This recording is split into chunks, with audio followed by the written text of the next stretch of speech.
Shall we start, Surabhi? Hello, sir. Start, Amoy. Okay, sir. We can start. Okay, sir.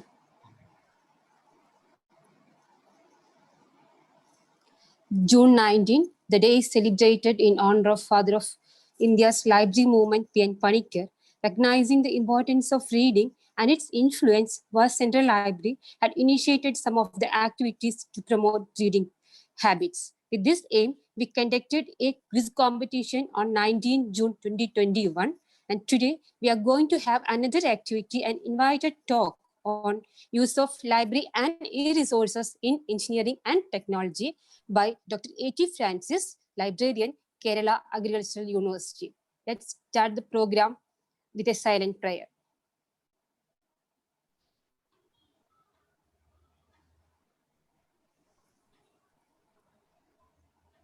Thank you all. I invite Mr. P.C. Girish Kumar, librarian, was to deliver welcome address. Thank you, Surabhi. Am I audible? Yes, sir. Thank you. Very good morning to all. It is no secret that libraries play a vital role in an institution's collective growth and academic brilliance. In recent years, libraries have made huge progress by adapting to the ever-growing needs in academics, thus reinforcing their key role and importance. In future, you shall see libraries transforming itself from a mere reading center to a place for creating maker spaces or workshops where the clients visitors coming to the library can work on projects and collaborations. Here, the library shall provide its visitors with spaces where they can freely work on their startups and other entrepreneurial ventures. As part of the Reading Week celebrations, today we decided to deliver a talk on use of library and e-resources in engineering and technology. Let me welcome Dr. A.T. Francis, sir, presently serving as the University Librarian and Statutory Officer of Kerala Agriculture University, Thrissur, who has kindly agreed to deliver this topic. Let me also welcome our Vice Principal, Dr. V.N. Krishnan Chandran, sir, who has agreed to deliver the presidential address on behalf of our Principal, Dr. Saji C.V. I also welcome our Director, Mr. Unirajan, sir, our Dean, Dr. Sudha Balagopalan, madam, for this program. I welcome all other HODs, faculty, and the other staff members who have joined this program. I also welcome all the first-year students for whom this talk is being conducted. I once again welcome one and all. Thank you. Thank you, sir. Dr. V.N. Krishnanjan, Vice Principal and Head of MCA Department, who is the author of books like Lecture Notes in Engineering Mathematics 3, a first introduction to number theory and cryptography, lecture notes in machine learning, etc. With much respect, and I invite Krishnanjan, sir, for the presidential address. Sir, please. Okay. Thank you for that nice introduction. Good morning, everybody. First of all, let me express my happiness on being a chance to be a part of this program. In fact, I am acting on behalf of our respected principal, Dr. Saji C.V. Even otherwise, our French librarian, Mr. Girish Kumar, had contacted me and requested me to say a few words on this occasion. So let me express my happiness over that, and thanks to the library staff for that. As it was introduced, it's actually today's program is a part of the National Reading Day celebrations. 19th June is observed as the National Reading Day in India. So for the information of the students, let me say why that particular day has been chosen as the reading day.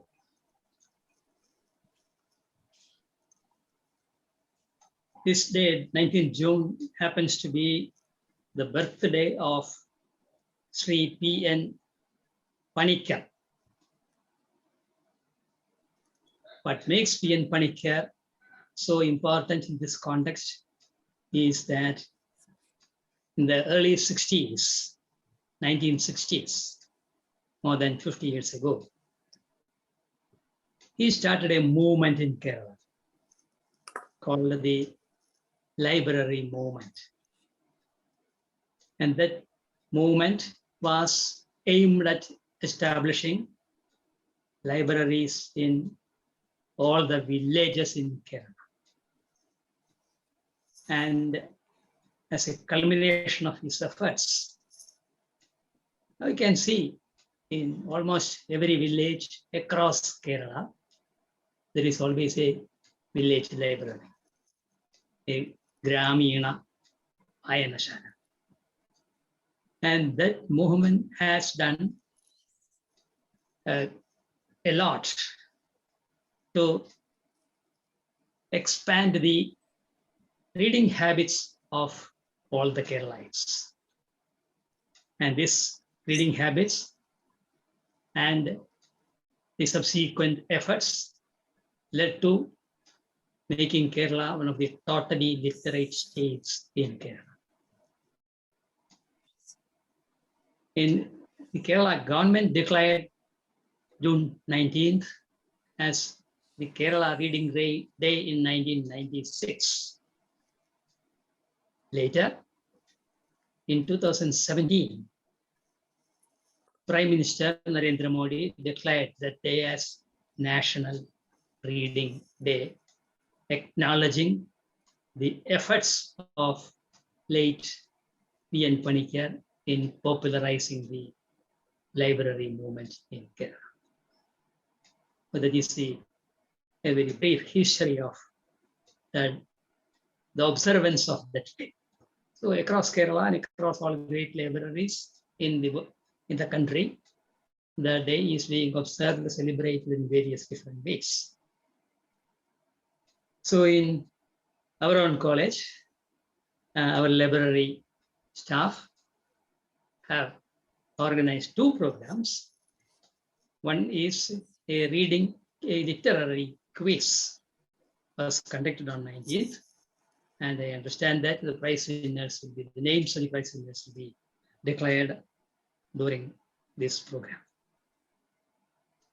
The second event associated with the celebration of that National Reading Day is this webinar on library and e-resources for engineering and technology.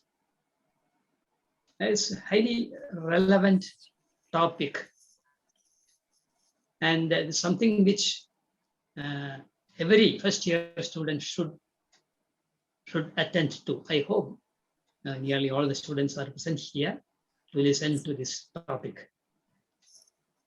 Because libraries are now being rapidly transformed. The material, the information, and the documents are now getting available in the electronic format, e-format. The books are now being published regularly in the e-format. The journals, most very prestigious journals, are also being published in the e-format. So it is highly imperative, highly important that the young students who now just joined their learning in the higher education institution, these young students are exposed to the methods that can be used to access the resources, the e-resources, how one can access that, how we can utilize the available, where it is available, how it can be used, how it can be harnessed.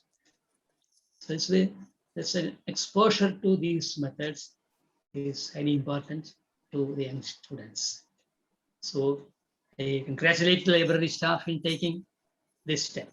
See, I understand that the library staff used to conduct classes, coming straight away, going to the classes, and they tell the students how to use the library.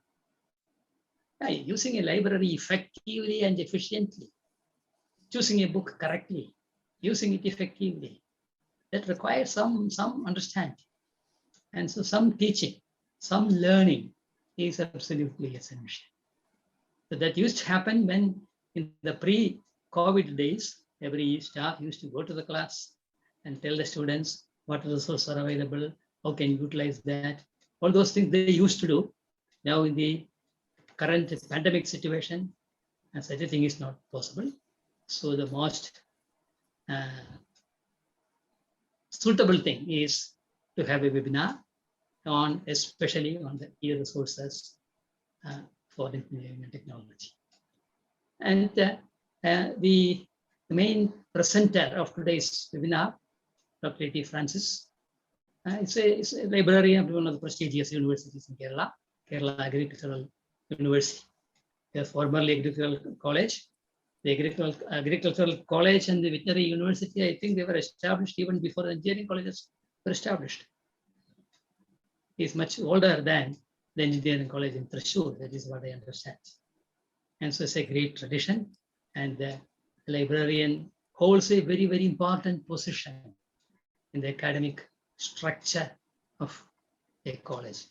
That reflects the importance of libraries in institutions of higher education.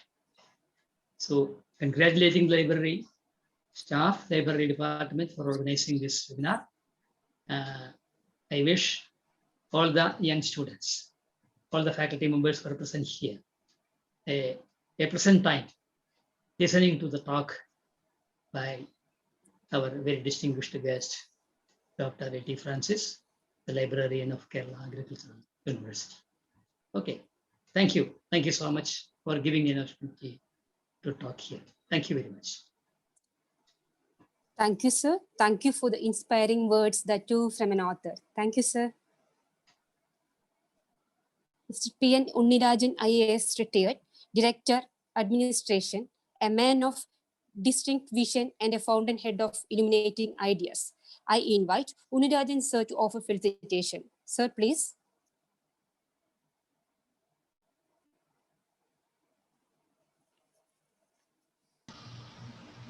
Very good morning to everyone. And good morning to Sri Dr. A.T. Francis, sir, the chair of the meeting, Sri Ramendran, sir, then our librarian Girish,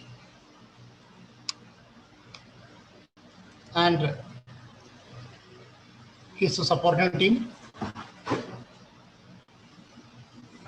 and other faculties and other members available in this meeting.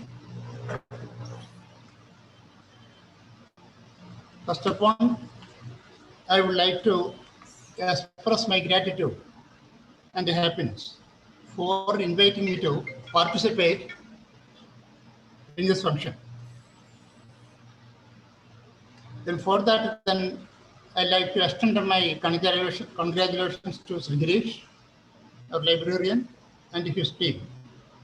And also used to congratulate him for arranging this program as part of today's day, which was observed on 19th of this month in our state. The chair of this function has given a deliberation discussing the aspects of reading and its relevancy during the present day, especially in the period of this pandemic. It is very glad to see that the literary quiz competition has also been conducted on 19/6/2021, and the winners of that competition will be declared on today at this function. Then it is, I hope that then you might have heard of Arun Tiwari, a famous reader then who penned down the biography of our former president and scientist turned President Sri APJ Abdul Kalam. Then, according to Arun Tiwari, Abdul Kalam sir never spent a day without reading at least a paragraph before going to the bed. He emphasizes the importance of reading in our life.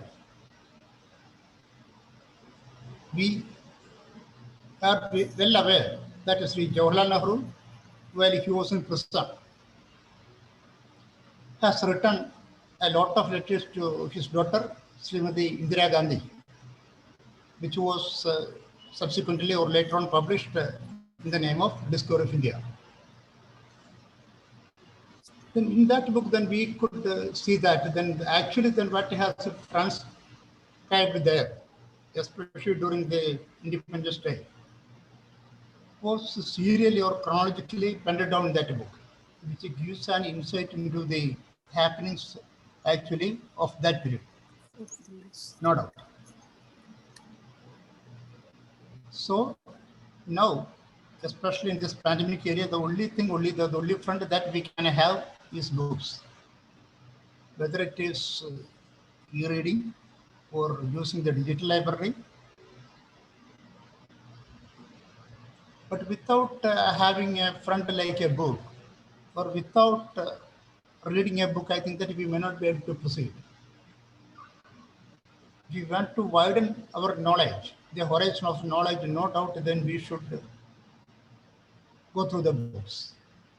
Then it is up to the reader to find out which type of books then he has to select or read. In the case of a student, most of the time then he will be forced to read his curricular books, which is connected with his curricular activities. But instead of that, then he must go through other books also, especially to find out how the world is going on. So I don't want to extend my time because then all are waiting for the talk of Mr. Francis sir. And in the field of the oratory, then I think that then he can excel us, I think so. So I wish all the best to this function.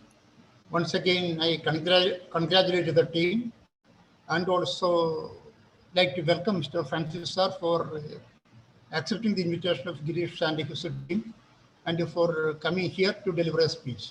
Thank you. Thanks a lot. Thank you, sir. Dr. Sudha Balagopalan, Dean Academics, an idol of knowledge, experience, and inspiration to all of us, has made proud of her distinguished work in numerous capacities. I invite Sudha ma'am to felicitate the function. Ma'am, please. Thank you, Surabhi. A very good morning to all the distinguished persons here, especially our guest of honor, Dr. A.T. Francis, the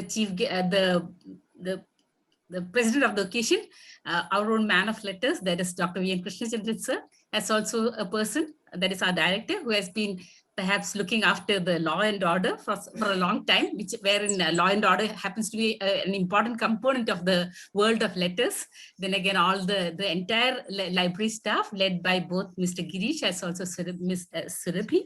Then again, all our students, and I hope some teachers are also here because I would like to say a few things, especially since I have been given a chance in this. Again, a very good morning to all of you.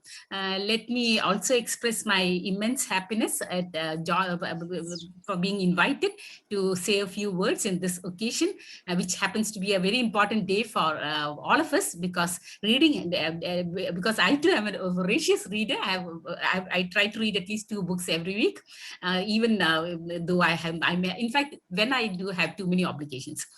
So let me start with the guest of honor. I'm very happy that a man of this nature and who is leading the library of a university of this nature, where life science gets quite a lot of prominence, as also all the other sciences, and who has been and representing a university which has been leading perhaps all the universities in the matter of words. The power of words is here with us. So we are very happy that he is going to speak to the very young students who are joining this meeting. Then again, about the library staff, let me also reminisce a little, where I would like to say that over the years, so many programs have been held by the library staff, especially with respect, even last year during the pandemic, they held what is called as a contest wherein the students were expected to write a sort of a pressing or an appreciation for any of the books that they have read, which is a very interesting contest, and I hope that it continues. The quiz has been a permanent feature, I think, as far as the library is concerned, and perhaps this is a new venture where we are having the exalted words of Dr. A.T. Francis coming to motivate the students in the coming session.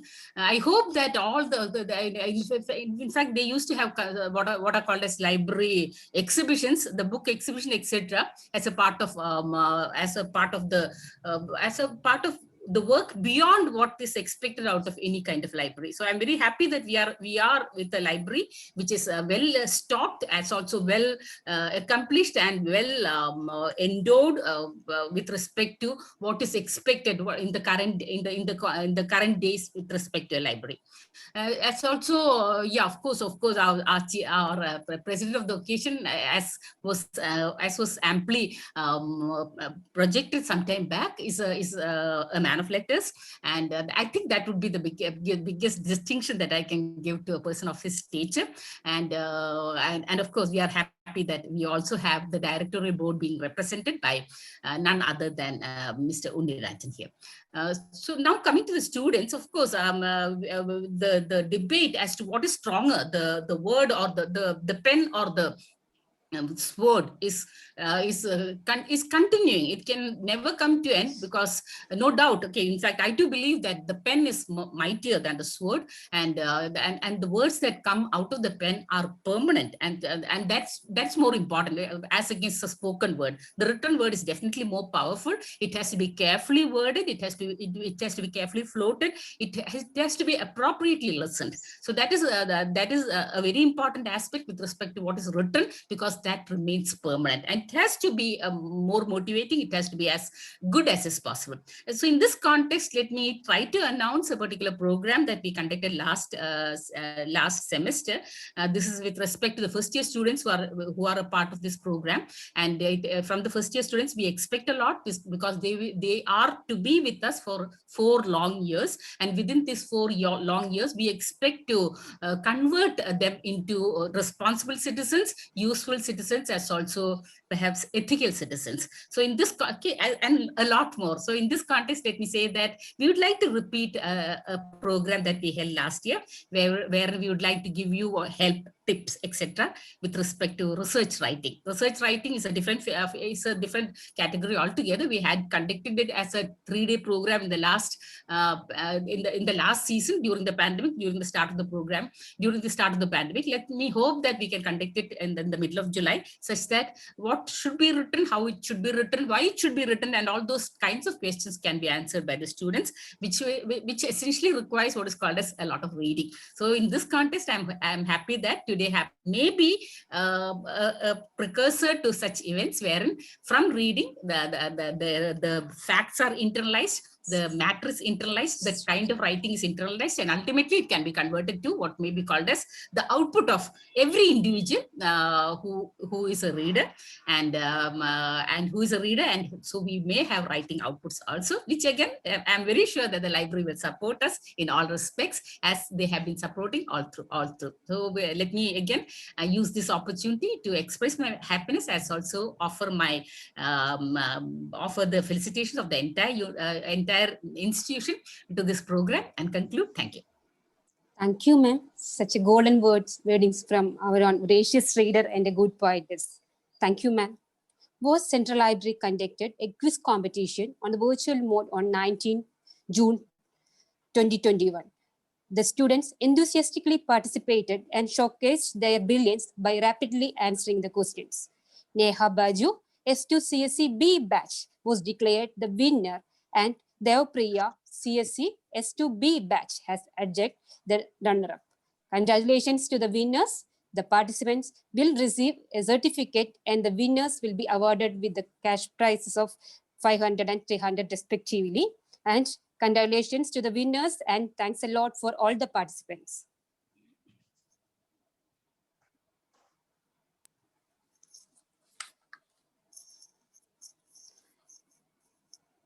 Next, Dr. A.T. Francis, who is an active learner in order to adapt to the rapid changes in technology and the dissemination of information.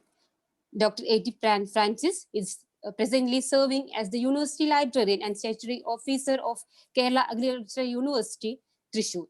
He has been in the library teaching profession for 35 years and a member of Academic Council, KU, and Chairman, Board of Studies, Department of Library and Information Science, Christ College Autonomous Irinalakuda for the last 5 years. Before joining KU, he has worked in NPOL, DRDO, Government of India, Cochin, Jain College, Lakshadweep, and Government Medical College, Thrissur. He produced 6 PhDs and guided 3 major projects of MBA of KU and 8 MLIC projects.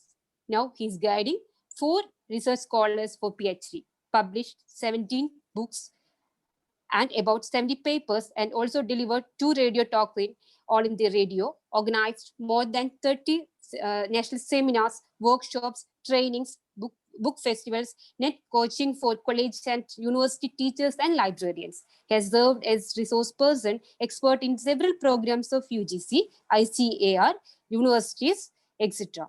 Designed and supervised the establishment, automation, and digitization projects of several colleges. I'm profusely elated to take an opportunity to invite our Francis sir for the invited talk on use of library and information, use of library and e-resources in engineering and technology. Please, sir. Good morning, all.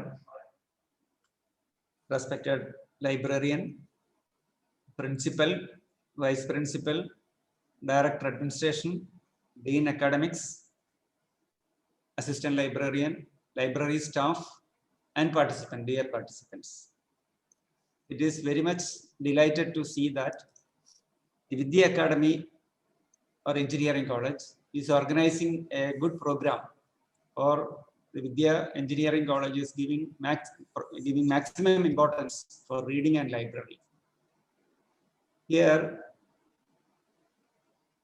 2 persons somebody has commented on. One is Sri P.N. Panikkar, the other one is Dr. APJ Abdul Kalam. The P.N. Panikkar has started the movement of public libraries in Kerala, and it has been spread to the entire country. June 19th is the death anniversary of Sri P.N. Panikkar. He established 6,000 libraries in Kerala, more than 6,000 libraries, by walking. So that was a model, how a community should build, how a person should develop. Such an example has been given by Sri P.N. Panikkar. Actually, he was a teacher, but he was most interested in extending reading habits in the community, because that is more important than teaching. The other one is the other person, Dr. APJ Abdul Kalam. I am very much, he is very much involved in extending science and technology. I admire him then as a president of India. Actually, I was working in DRDO, Defense Research and Development Organization. Girish, ഇവിടെ മലയാളം അറിയാത്തവരുണ്ടോ ഇതില്?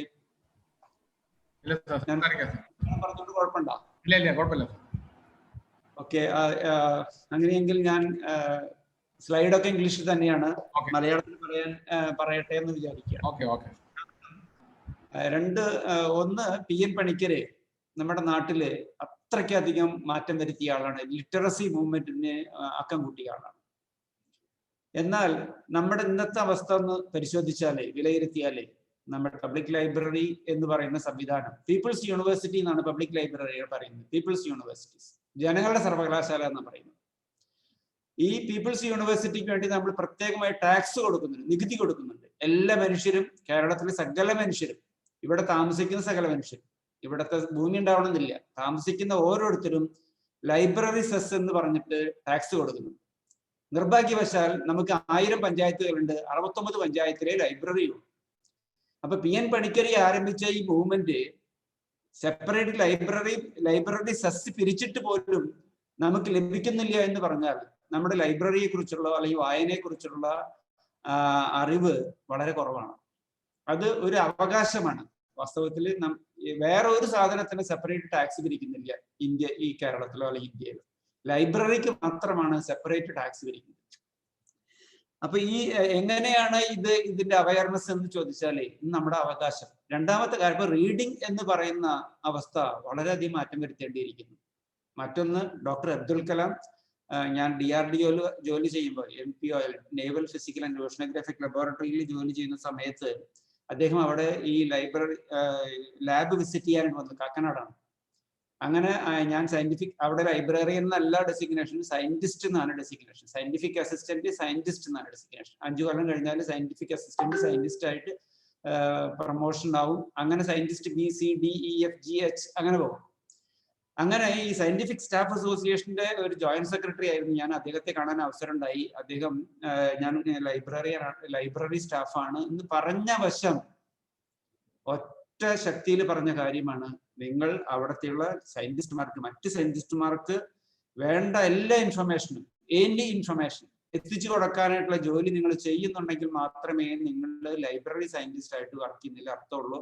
അത് നിങ്ങൾ ചെയ്യുന്നുണ്ടോ എന്ന് ചോദിച്ചു. ആ ചോദ്യം ഇന്നും, ഞാൻ 6 വർഷമാണ് അവിടെ ഉണ്ടായിട്ടുള്ളത്. അതിനുശേഷം അഗ്രികൾച്ചർ യൂണിവേഴ്സിറ്റിയിൽ വന്നു. അഗ്രികൾച്ചർ യൂണിവേഴ്സിറ്റിയില് ഇപ്പോ ഈ ഓഗസ്റ്റിൽ ഞാൻ റിട്ടയർ ചെയ്യും, 60 വയസ്സായിട്ട്. കാരണം എന്താണ് യൂണിവേഴ്സിറ്റി ലൈബ്രറി സിസ്റ്റം എന്ന് പലർക്കും അറിയാത്ത ഒരു അവസ്ഥയുണ്ട്. കാരണം യൂണിവേഴ്സിറ്റി ലൈബ്രറി, ഞാൻ കുറച്ച് 6 വർഷം മുമ്പേ ലൈബ്രറിയുടെ ചാർജ് എടുത്ത് യൂണിവേഴ്സിറ്റി വണ്ടിയിൽ വീട്ടിൽ പോകുമ്പോൾ എന്നോട് ചോദിച്ചു, സാറിന് പ്രൊമോഷൻ കിട്ടിയോ എന്ന് ചോദിച്ചു. ഞാൻ പറഞ്ഞു, പ്രൊമോഷൻ ഒന്നും കിട്ടിയിട്ടില്ല, ഞാൻ ലൈബ്രറിയൻ തന്നെയാണ്. കാരണം യൂണിവേഴ്സിറ്റി വണ്ടിയിൽ വീട്ടിൽ വന്ന് ഇറങ്ങി തിരിച്ചു പോരുന്നു. അപ്പൊ എന്താണ് ഈ ലൈബ്രറിയന്റെ പദവി, എന്താണ് ലൈബ്രറിയന്റെ ഉത്തരവാദിത്വം എന്ന് പലർക്കും അറിയുന്നില്ല. കാരണം അഗ്രികൾച്ചർ യൂണിവേഴ്സിറ്റി ലൈബ്രറി മനോഹരമായ ലൈബ്രറി കെട്ടിടമാണ്. 500 കോടി രൂപയുടെ പുസ്തകങ്ങൾ ഈ ലൈബ്രറിയിൽ ഇന്നുണ്ട്. ഈ പുസ്തകങ്ങൾ വായിച്ചില്ലെങ്കിൽ, അത് ഉപയോഗിച്ചില്ലെങ്കിൽ, ടെക്നോളജിക്കായാലും ഞങ്ങൾക്ക് 10 കോളേജുകളുണ്ട്. അഗ്രികൾച്ചർ യൂണിവേഴ്സിറ്റി 10 കോളേജുകളുണ്ട്. 1300 ടീച്ചേഴ്സ് ഉണ്ടായിരുന്നു. ഇപ്പോൾ 847 ടീച്ചർമാരാണ് 3 യൂണിവേഴ്സിറ്റി ആയിട്ട് ഡിവൈഡ് ചെയ്ത്. വെറ്റിനറി ഫിഷറീസും പോയതിനു ശേഷം 847 അധ്യാപകരെ, സയന്റിസ്റ്റുമാരെ ഞങ്ങൾക്കുണ്ട്. ഈ സയന്റിസ്റ്റുമാരെയും ഗവേഷകരെയും 48 ഡിപ്പാർട്ട്മെന്റ് PhD ഉണ്ട്. ഇവരെ തന്നെ ആവശ്യമായിട്ടുള്ള ഇൻഫർമേഷൻ എത്തിക്കുന്ന വലിയ ഭാരിച്ച ഉത്തരവാദിത്വമാണ് ലൈബ്രറിക്കുള്ളത്. അപ്പൊ ഈ ഒരു ജോലിയാണ് പ്രധാനമായിട്ട് നമുക്ക് ചെയ്യാനുള്ളത്. അപ്പൊ എന്തായാലും നമുക്ക് ഇന്ന് എടുത്തിട്ടുള്ള ടോപ്പിക് യൂസ് ഓഫ് റിസോഴ്സസ് എന്ന് പറയുന്ന ടോപ്പിക്, എങ്ങനെയാണ് എഞ്ചിനീയറിംഗ് ടെക്നോളജിയിൽ നമുക്ക് ഉപയോഗിക്കാൻ പറ്റുക. ഒരു ചെറിയ സമയം തന്നെ നമുക്ക് ഇതിൽ പറ്റുള്ളൂ. ഒന്ന് ഓടിച്ചു പറയാം. എങ്കിലും ലൈബ്രറിയുടെ പ്രാധാന്യവും റീഡിങ്ങിന്റെ പ്രാധാന്യവുമാണ് ഞാൻ ഇന്ന് പറയാൻ ഉദ്ദേശിക്കുന്നത്. ഇന്നത്തെ പത്രത്തില് നിങ്ങൾ ഒരു ഹെന്ന പൗലോസ് എന്ന് പറയുന്ന ഒരു കുട്ടിയുടെ ഒരു മലയാള മനോരമ പത്രത്തിലെ UN വേൾഡ് ഫുഡ് പ്രോഗ്രാമിൽ വർക്ക് ചെയ്യുന്ന MA കോളേജ് എഞ്ചിനീയറിംഗിൽ ജോലി ചെയ്ത് ബിടെക് എടുത്ത ഒരു കുട്ടിയുടെ ഒരു കരിയർ എക്സ്പീരിയൻസ് കൊടുത്തിട്ടുണ്ട്. നിങ്ങളൊന്ന് വായിക്കേണ്ടത് നല്ലതാണ്. എന്താണ് റീഡിങ്? നമുക്ക് സാധാരണ സബ്ജക്റ്റ് പഠിക്കുമെന്നുള്ളതിൽ യാതൊരു സംശയം വേണ്ട കാര്യത്തിൽ. അതേസമയം അതിന് വിട്ടിട്ട് നമ്മൾ എന്ത് എക്സ്ട്രാ പഠിക്കുന്നുവോ വായിക്കുന്നുവോ അതാണ് നമ്മളുടെ കരിയറിനെയും നമ്മുടെ പേഴ്സണാലിറ്റിയെയും റെപ്രസെന്റ് ചെയ്യുന്നത്. അതുപോലെ തന്നെ എന്ത് എക്സ്ട്രാ കരിക്കുലർ ആക്ടിവിറ്റീസ് നിങ്ങൾ ചെയ്യുന്നുവോ അതാണ് ഇത് നിങ്ങളുടെ ലൈഫിലോ അല്ലെങ്കിൽ നിങ്ങളുടെ പേഴ്സണാലിറ്റിയിൽ റിഫ്ലക്ട് ചെയ്യുന്നത്. ഞാൻ നിങ്ങളുടെ കോളേജിൽ പഠിച്ചിട്ടുള്ള വിദ്യാ അക്കാദമിയിൽ പഠിച്ചിട്ടുള്ള എൻ്റെ കോബ്രദറിന്റെ മകള് നമിത ഫിലിപ്പ്, അവരുടെ പഠിച്ചിട്ടുള്ള വിദ്യാ അക്കാദമി ഏത് വർഷം എനിക്ക് ഓർമ്മയില്ല.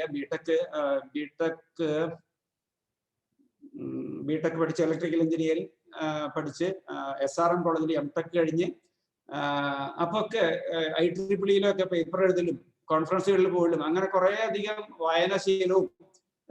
വായനാശീലം എന്ന് പറയുമ്പോൾ നമ്മുടെ നിർഭാഗ്യവശാൽ നമ്മുടെ 15,000 സ്കൂളുകളുണ്ട് നമ്മുടെ കേരളത്തിൽ. 15,000 സ്കൂളിലും ലൈബ്രറി ഇല്ലാത്ത അവസ്ഥയാണ്. അപ്പൊ ഈ നമിത പഠിച്ചിട്ടുള്ളത് നിർമ്മലമാത സെൻട്രൽ സ്കൂളിലാണ് പഠിച്ചത്. നല്ല ലൈബ്രറി CBSE സ്കൂളുകളാണ്. അങ്ങനെ നന്നായി വായിക്കുമായിരുന്നു. അങ്ങനെ ഈ പേപ്പർ പബ്ലിഷ് ചെയ്യും. ഇപ്പോ നമിത കെയ്മൻ എന്ന് പറയുന്ന ഒരു ദ്വീപുണ്ട്, ബ്രിട്ടന്റെ ഒരു ദ്വീപുണ്ട് കെയ്മൻ. ആ കെയ്മൻ ദ്വീപിലെ ഇലക്ട്രിക്കൽ ഡിവിഷനിൽ വലിയൊരു പോസ്റ്റിലാണ് ഇരിക്കുന്നത്. കാരണം ആദ്യമായിട്ടാണ് ഒരു വനിതനെ ഇലക്ട്രിക്കൽ ഡിവിഷനിൽ അവിടെ പോസ്റ്റ് ചെയ്യുന്നത്, ഇലക്ട്രിക്കൽ സപ്ലൈ ഡിവിഷനിൽ അവിടെ പോസ്റ്റ് ചെയ്യുന്നത്. അവിടുത്തെ കെയ്മൻ ദ്വീപിലത്തെ വലിയ ധീര വനിതയായിട്ട് അവിടുത്തെ പത്രങ്ങളിലൊക്കെ വലിയ വാർത്തകൾ വന്നിട്ടുണ്ടായിരുന്നു. ഞാൻ പറയുന്നത്, നമ്മള് സാധാരണ ടെക്നോളജി നമ്മുടെ സബ്ജക്റ്റിനെ അടിസ്ഥാനപ്പെടുത്തിയിട്ടുള്ള ടെക്നോളജി പഠിക്കുന്നതിനോടൊപ്പം തന്നെ എക്സ്ട്രാ റീഡിങ്ങും എക്സ്ട്രാ കരിക്കുലർ ആക്ടിവിറ്റീസും ഉണ്ടാകുമ്പോഴാണ് നമ്മുടെ പേഴ്സണാലിറ്റി പ്രോപ്പർ ആകുന്നത്. ഞാൻ ഇപ്പോഴും ഓർക്കുന്നുണ്ട്, ഞാൻ തൃശ്ശൂർ സെന്റ് തോമസ് കോളേജിലാണ് ബികോം കഴിഞ്ഞത്, എംകോം അവിടെ തന്നെ കഴിഞ്ഞത്. അത് കഴിഞ്ഞ് കാലിക്കറ്റ് യൂണിവേഴ്സിറ്റിയിലാണ് ലൈബ്രറി സയൻസ് കഴിഞ്ഞത്. കൊച്ചിൻ യൂണിവേഴ്സിറ്റിയിലെ കമ്പ്യൂട്ടർ ആപ്ലിക്കേഷൻ ഡിപ്പാർട്ട്മെന്റാണ് PhD ചെയ്തത്. ഈ ബികോമിന് പഠിക്കുമ്പോൾ NCCയിൽ ഞാൻ ഭാഗമായിരുന്നു. NCCയിലെ 3 വർഷത്തെ ട്രെയിനിങ് കഴിഞ്ഞ് NCC സർട്ടിഫിക്കറ്റ് എടുത്തിട്ടുണ്ട്. ട്രക്കിംഗ് എക്സ്പെഡീഷൻ ക്യാമ്പിൽ കാശ്മീരും ഹിമാചൽ പ്രദേശിലും പങ്കെടുത്തിട്ടുണ്ട്. ആ ഒരു ശക്തിയും ട്രെയിനിങ് പരിശീലനവും എനിക്ക് ഇപ്പോഴും മുതൽക്കൂട്ടാണ്. കാരണം ഒരു ഡിസിപ്ലിൻഡ് ആയിട്ട്, ഇവിടെ ഡിസിപ്ലിനെ കുറിച്ച് പറഞ്ഞു നമ്മുടെ അക്കാഡമിക് ഡയറക്ടർ, ഡിസിപ്ലിൻ ഉള്ള ഒരു ലൈഫില് അല്ലെങ്കിൽ ഒരു ഓഫീസ് അഡ്മിനിസ്ട്രേഷനിൽ അപ്പൊ ഇത്തരം കാര്യങ്ങൾ ഇപ്പൊ ഇവിടെ ലോക്ക്ഡൌൺ ആണെങ്കിൽ പോലും ഞങ്ങൾ എല്ലാ ആഴ്ചയിലും ഒരിക്കൽ ഞങ്ങൾ ലൈബ്രറി തുറക്കുമായിരുന്നു. കഴിഞ്ഞ വർഷത്തെ ലോക്ക്ഡൌണിൽ അങ്ങനെ തന്നെയായിരുന്നു. ലോക്ക്ഡൌൺ ഷിഫ്റ്റ് ചെയ്ത് അന്ന് തൊട്ടേ തന്നെ ലൈബ്രറി ആസ് യൂഷ്വൽ ആയിട്ട് വർക്ക് ചെയ്യുന്നു. അപ്പൊ ഒരു സോഷ്യൽ കമ്മിറ്റ്മെന്റും സർവീസ് ഓറിയന്റേഷനും ഒക്കെ ഉണ്ടാവുന്നത് നല്ല റീഡിങ്ങിലൂടെയാണ്. അപ്പൊ ഞാൻ ആ റീഡിങ്ങിന്റെ ഒരു പ്രാധാന്യം പറഞ്ഞിട്ട് നമുക്ക് തുടങ്ങാമെന്ന് വിചാരിച്ചു എന്ന് മാത്രമേ ഉള്ളൂ. അപ്പൊ എന്തായാലും റീഡിങ്ങും എക്സ്ട്രാ കരിക്കുലർ, ഇന്നത്തെ ഞാൻ സ്ലൈഡിൽ ഇട്ടിട്ടുണ്ട്. ഇന്നത്തെ ഹെന പൗലോസ് എന്ന് പറയുന്ന കുട്ടിയുടെ BTech MI college of engineering കഴിഞ്ഞ് അവർ ധാരാളം മറ്റു കോഴ്സുകൾ കഴിഞ്ഞ് എക്സ്ട്രാ കരിക്കുലർ ആക്ടിവിറ്റീസ് കഴിഞ്ഞ് ഇപ്പൊ വേൾഡ് ഫുഡ് പ്രോഗ്രാമിലെ റോമിൽ വർക്ക് ചെയ്യാണ്. അപ്പോൾ ആ ഒരു സാധാരണ ഒരു ആൾക്ക് അങ്ങനെ എത്താൻ പറ്റിയതിന്റെ പ്രധാനപ്പെട്ട കാരണം റീഡിങ്ങും എക്സ്ട്രാ കരിക്കുലറും ആണെന്ന് ആ പത്രത്തിൽ അവർ സാക്ഷ്യപ്പെടുത്തിയിട്ടുണ്ട്. ഞാൻ എൻ്റെ സ്ക്രീൻ ഷെയർ ചെയ്യാണ്.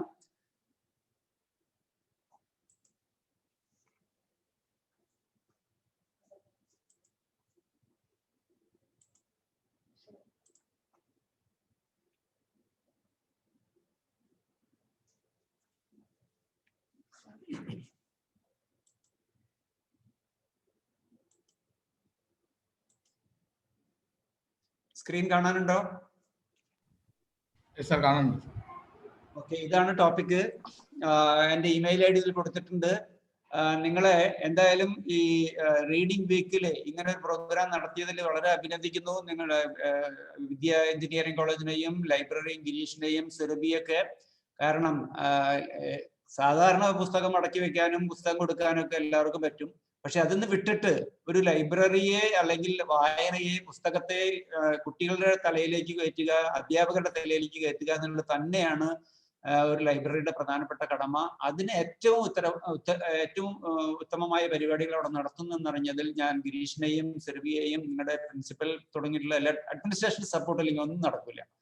അപ്പൊ ഇത് ഞങ്ങളുടെ library I invite you all to visit Kerala Agricultural University. At present, if not possible by online or physically, I invite you to visit Kerala Agricultural University. വളരെ മനോഹരമായ ലൈബ്രറി കെട്ടിടമാണ്. 40,000 സ്ക്വയർ ഫീറ്റ് എന്ന് പറഞ്ഞാൽ 100 class മുറി, സ്കൂളിന്റെ class മുറിയുടെ അത്ര വലിപ്പമുള്ള എല്ലാ സൗകര്യങ്ങളോടും കൂടിയിട്ടുള്ള ഡോക്ടർ AM മൈക്കിൾ എന്ന് പറയുന്ന വൈസ് ചാൻസലർ, ഇറിഗേഷൻ എഞ്ചിനീയറിംഗിന്റെ എക്സ്പെർട്ടാണ്, ലോകത്തിലെ തന്നെ അറിയപ്പെടുന്ന എക്സ്പെർട്ട് ആയിരുന്നു. അദ്ദേഹം വൈസ് ചാൻസലറായി വന്ന സമയത്താണ് ഈ ലൈബ്രറി കെട്ടിടം പണിതിട്ടുള്ളത്.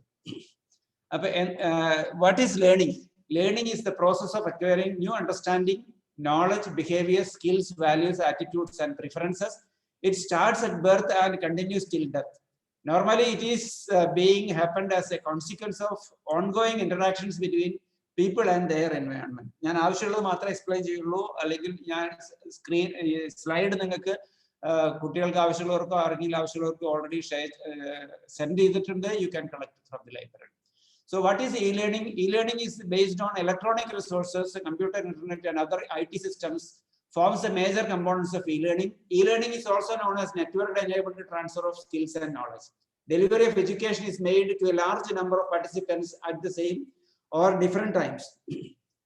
E-learning facilitates sharing of knowledge anywhere at any time through internet. E-learning is proved to be the best means in HRD program, open distance learning, and continuous education programs. So we have survived only because of the e-learning in the COVID pandemic situation. So and it becomes an order, especially conferences, all the programs now online. Our academic council meetings, executive committee meetings, all are becoming online. This is because of online programs. Please see this photo of book. You are your only limit. Books are as usual useful to a stupid person as a mirror is useful to a blind person. Chanakya അർത്ഥശാസ്ത്രത്തിൽ നിന്ന് എടുത്തിട്ടുള്ള ഒരു ഇതാണ്. ഇതില് കണ്ണാടിയുടെ മുമ്പില് ഒരു കണ്ണില്ലാത്ത ആള് നിന്നാൽ എന്തുണ്ടാവും? അതേ അവസ്ഥയാണ് ഒരു വായന ഇല്ലാത്തൊരു മനുഷ്യന് സംഭവിക്കാൻ പോകുന്നത്. അപ്പൊ നമുക്ക് ഒരു സ്റ്റുപ്പിഡ് പേഴ്സൺ എന്ന് പറഞ്ഞാൽ വായനയില്ലാത്ത ആൾ എന്നുള്ള രീതിയിലാണ് ഞാൻ ഉദ്ദേശിക്കുന്നത്. അങ്ങനെയുള്ള ഒരു അവസ്ഥ ഉണ്ടാവരുത് നമുക്ക് ആർക്കും എന്നാണ് പറയുന്നത്. So what is education? ഇതിന് പോകുന്നതിന് മുമ്പേ തന്നെ എന്താണ് education? The first duty of a university is to teach wisdom, not to trade character technicalities. Winston Churchill പറഞ്ഞിട്ടുള്ളതാണ്. യൂണിവേഴ്സിറ്റിയുടെയോ കോളേജിന്റെയോ സ്കൂളിന്റെയോ ഫസ്റ്റ് ഡ്യൂട്ടി എന്ന് പറയുന്നത് വിസ്ഡം കൊടുക്കലാണ്. ട്രേഡും ടെക്നിക്കാലിറ്റീസും ഒക്കെ കൊടുക്കുന്നത് പിന്നീടാണ്. വിസ്ഡവും ക്യാരക്ടറുമാണ് കൊടുക്കുന്നത്. കുറച്ച് വർഷം 2-3-4 വർഷം മുമ്പ് മുക്കം, കോഴിക്കോട് ജില്ലയിലെ മുക്കം എന്ന് പറയുന്ന ഹയർ സെക്കൻഡറി സ്കൂളിലെ അധ്യാപകർ തന്നെ കുട്ടികളുടെ മാർക്ക് തിരുത്തിയിട്ട്, ആൻസർ സ്ക്രിപ്റ്റ് തിരുത്തിയിട്ട് ഫുൾ A+ കിട്ടാനായിട്ട് ശ്രമം നടത്തിയിട്ടുണ്ടായിരുന്നു. അതൊക്കെ അങ്ങനെ ധാരാളം വാർത്തകൾ നമ്മൾ കേൾക്കുന്നുണ്ട്. കേരള യൂണിവേഴ്സിറ്റിയുടെ ബ്ലാങ്ക് മാർക്ക് ലിസ്റ്റ് ഡ്രഗ് സ്മഗ്ലറുടെ വീട്ടിൽ നിന്ന് കണ്ടുപിടിച്ചു. അപ്പൊ ഇതൊന്നും എഡ്യൂക്കേഷന്റെ സ്വഭാവത്തിൽ പെട്ടതേ അല്ല. Teach wisdom. ആ വിസ്ഡം കിട്ടണമെങ്കിൽ റീഡിങ് തന്നെയാണ്. All education must be moral primarily, intellectual secondary. ബുദ്ധി ഉണ്ടാക്കാൻ യാതൊരു പ്രയാസമില്ല, പക്ഷേ നല്ല മൊറാലിറ്റിയും വിസ്ഡവും. അപ്പൊ വിസ്ഡം എന്ന് പറയുന്നതിന് 4 തരങ്ങളുണ്ട്. Data, information, knowledge and wisdom. Data, information, knowledge and wisdom. ഈ വിസ്ഡം എന്ന് പറയുന്ന തലത്തിലേക്ക് നമ്മൾ എത്തുക എന്നുള്ളതാണ് അത്യാവശ്യം. So what is technology? Technology is the application of scientific knowledge for practical purposes by using skills, methods and processes to achieve goals. People can use technology to produce goods and services, carry out goals such as scientific investigation or sending a spaceship to the moon, solve problems such as disease or famine, do things we already do but more easily. Technology can be knowledge or how to do things. Embedded machines are examples. This lets others to use the machines without knowing how they are work. Machine എങ്ങനെ work ചെയ്യണമെന്ന് നോക്കാതെ തന്നെ embedded systems എല്ലാവരും work ചെയ്യുന്നു. Technological systems use technology by taking something, changing it, then producing a result. So ഇവിടെ വായനയുടെ കാര്യത്തിൽ നമുക്ക് എന്തൊക്കെ ടെക്നോളജി, എന്തൊക്കെ മെഷീൻ ത്രൂ ചെയ്യാൻ പറ്റുമെങ്കിലും വായന എന്ന് പറയുന്നത് മനസ്സിന്റെ ഒരു പണിയാണ് ചെയ്യുന്നത്. So aims of higher education and research: knowledge acquisition, knowledge updation, social impact, data, information, knowledge and wisdom I have told, dissemination of knowledge, journal articles, books, thesis, project reports, patent standards, etc. ഈ ഒരു രീതിയിൽ കൂടെയാണ് നമ്മൾ പോകുന്നത്. നമ്മൾ എന്ത് പഠിച്ചോ ആ പഠിച്ചതെല്ലാം സോഷ്യൽ ഇമ്പാക്റ്റ് ആയിട്ട് മാറ്റണം, വിസ്ഡം ആക്കി മാറ്റണം. അതുപോലെ തന്നെ പബ്ലിഷ് ചെയ്യുക എന്ന് പറയുന്നത് ജേർണൽ ആർട്ടിക്കിൾ ആയിട്ടും, ബുക്കായിട്ടും, തീസിസ് ആയിട്ടും, പ്രോജക്ട് റിപ്പോർട്ടായിട്ടും, പേറ്റൻസ് ആയിട്ടും, സ്റ്റാൻഡേർഡ്സ് ആയിട്ട് പബ്ലിഷ് ചെയ്യുക എന്ന് പറയുന്നതും ഈ എഡ്യൂക്കേഷന്റെ അടുത്ത ലെവലുള്ള ഒരു പ്രോസസ്സാണ്. അത് ഞാനൊരു ഇവിടെ ഒരു സ്ലൈഡ് ഷെയർ ചെയ്തിട്ടുണ്ട്. എങ്ങനെയാണ് സോഷ്യൽ ഇമ്പാക്ട് ഉണ്ടാക്കിയത് എന്ന് പറയുന്ന വലിയ സയന്റിസ്റ്റുമാരുടെ ഒരു ലിസ്റ്റാണ്. ആദ്യ top 10 authors in agriculture and biological sciences 2009-13. അതില് രണ്ടാമത്തെ ആള് രാജീവ് വർഷിനി, ഇക്രിസാറ്റിൽ വർക്ക് ചെയ്യുന്നത്. ഇക്രിസാറ്റ് എന്ന് വെച്ചാൽ international crop research institute for semi arid tropics. ഒരു ഇന്റർനാഷണൽ ഇൻസ്റ്റിറ്റ്യൂട്ട് ഇന്ത്യയിൽ ആകെ ഉള്ളത് ഇത് മാത്രമേ ഉള്ളൂ, ഹൈദരാബാദിലെ പട്ടാഞ്ചേരിയിൽ. അവിടുത്തെ സയന്റിസ്റ്റ് ആണ്. അദ്ദേഹം 111 ആർട്ടിക്കിൾ പബ്ലിഷ് ചെയ്തു. ആ ആർട്ടിക്കിൾ ഉപയോഗിച്ച് സോഷ്യൽ ഇമ്പാക്ട് ഉണ്ടാക്കി റെഫർ ചെയ്തു, സൈറ്റ് ചെയ്തു. 2082 ആളുകൾ സൈറ്റ് ചെയ്തിട്ടുള്ളത്. 2082.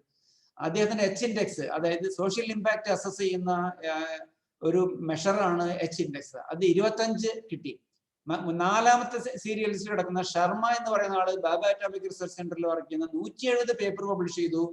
597 പേരെ അത് ഉപയോഗിച്ചിട്ടുള്ളൂ, സൈറ്റ് ചെയ്തിട്ടുള്ളൂ. അങ്ങേരുടെ H ഇൻഡെക്സ് 12. ഇപ്പൊ ഇവിടെ നമുക്ക് മനസ്സിലാകുന്നത്, നിങ്ങൾ കുറെ പഠിച്ചു, കുറെ കാര്യങ്ങൾ ചെയ്തിട്ട് കാര്യമില്ല, സോഷ്യലി ഇമ്പാക്ട്ഫുൾ ആയിട്ട് ഈ കാര്യങ്ങൾ ചെയ്യണം. അതാണ് നമ്മുടെ മൊറാലിറ്റി ആണെങ്കിലും വിസ്ഡം എന്ന് പറയുന്ന ലെവലിലേക്ക് പോകുന്നത്. Let me introduce, or you might have heard doctor Sam Pitroda. Sam Pitroda എന്ന് പറയുന്ന ആള് ഇന്ത്യയിലെ ടെലികോം റെവല്യൂഷന്റെ ഉപജ്ഞാതാവായിട്ട് അറിയപ്പെടുന്നതാണ് സാം പെട്രോഡ. അദ്ദേഹം പുറത്ത് ഷിക്കാഗോയിലായിരുന്നു, ഇന്ത്യക്കാരനാണ്, ബറോഡയിലും ഭുവനേശ്വറിലൊക്കെ ആയിട്ട് പഠിച്ച ആളാണ്.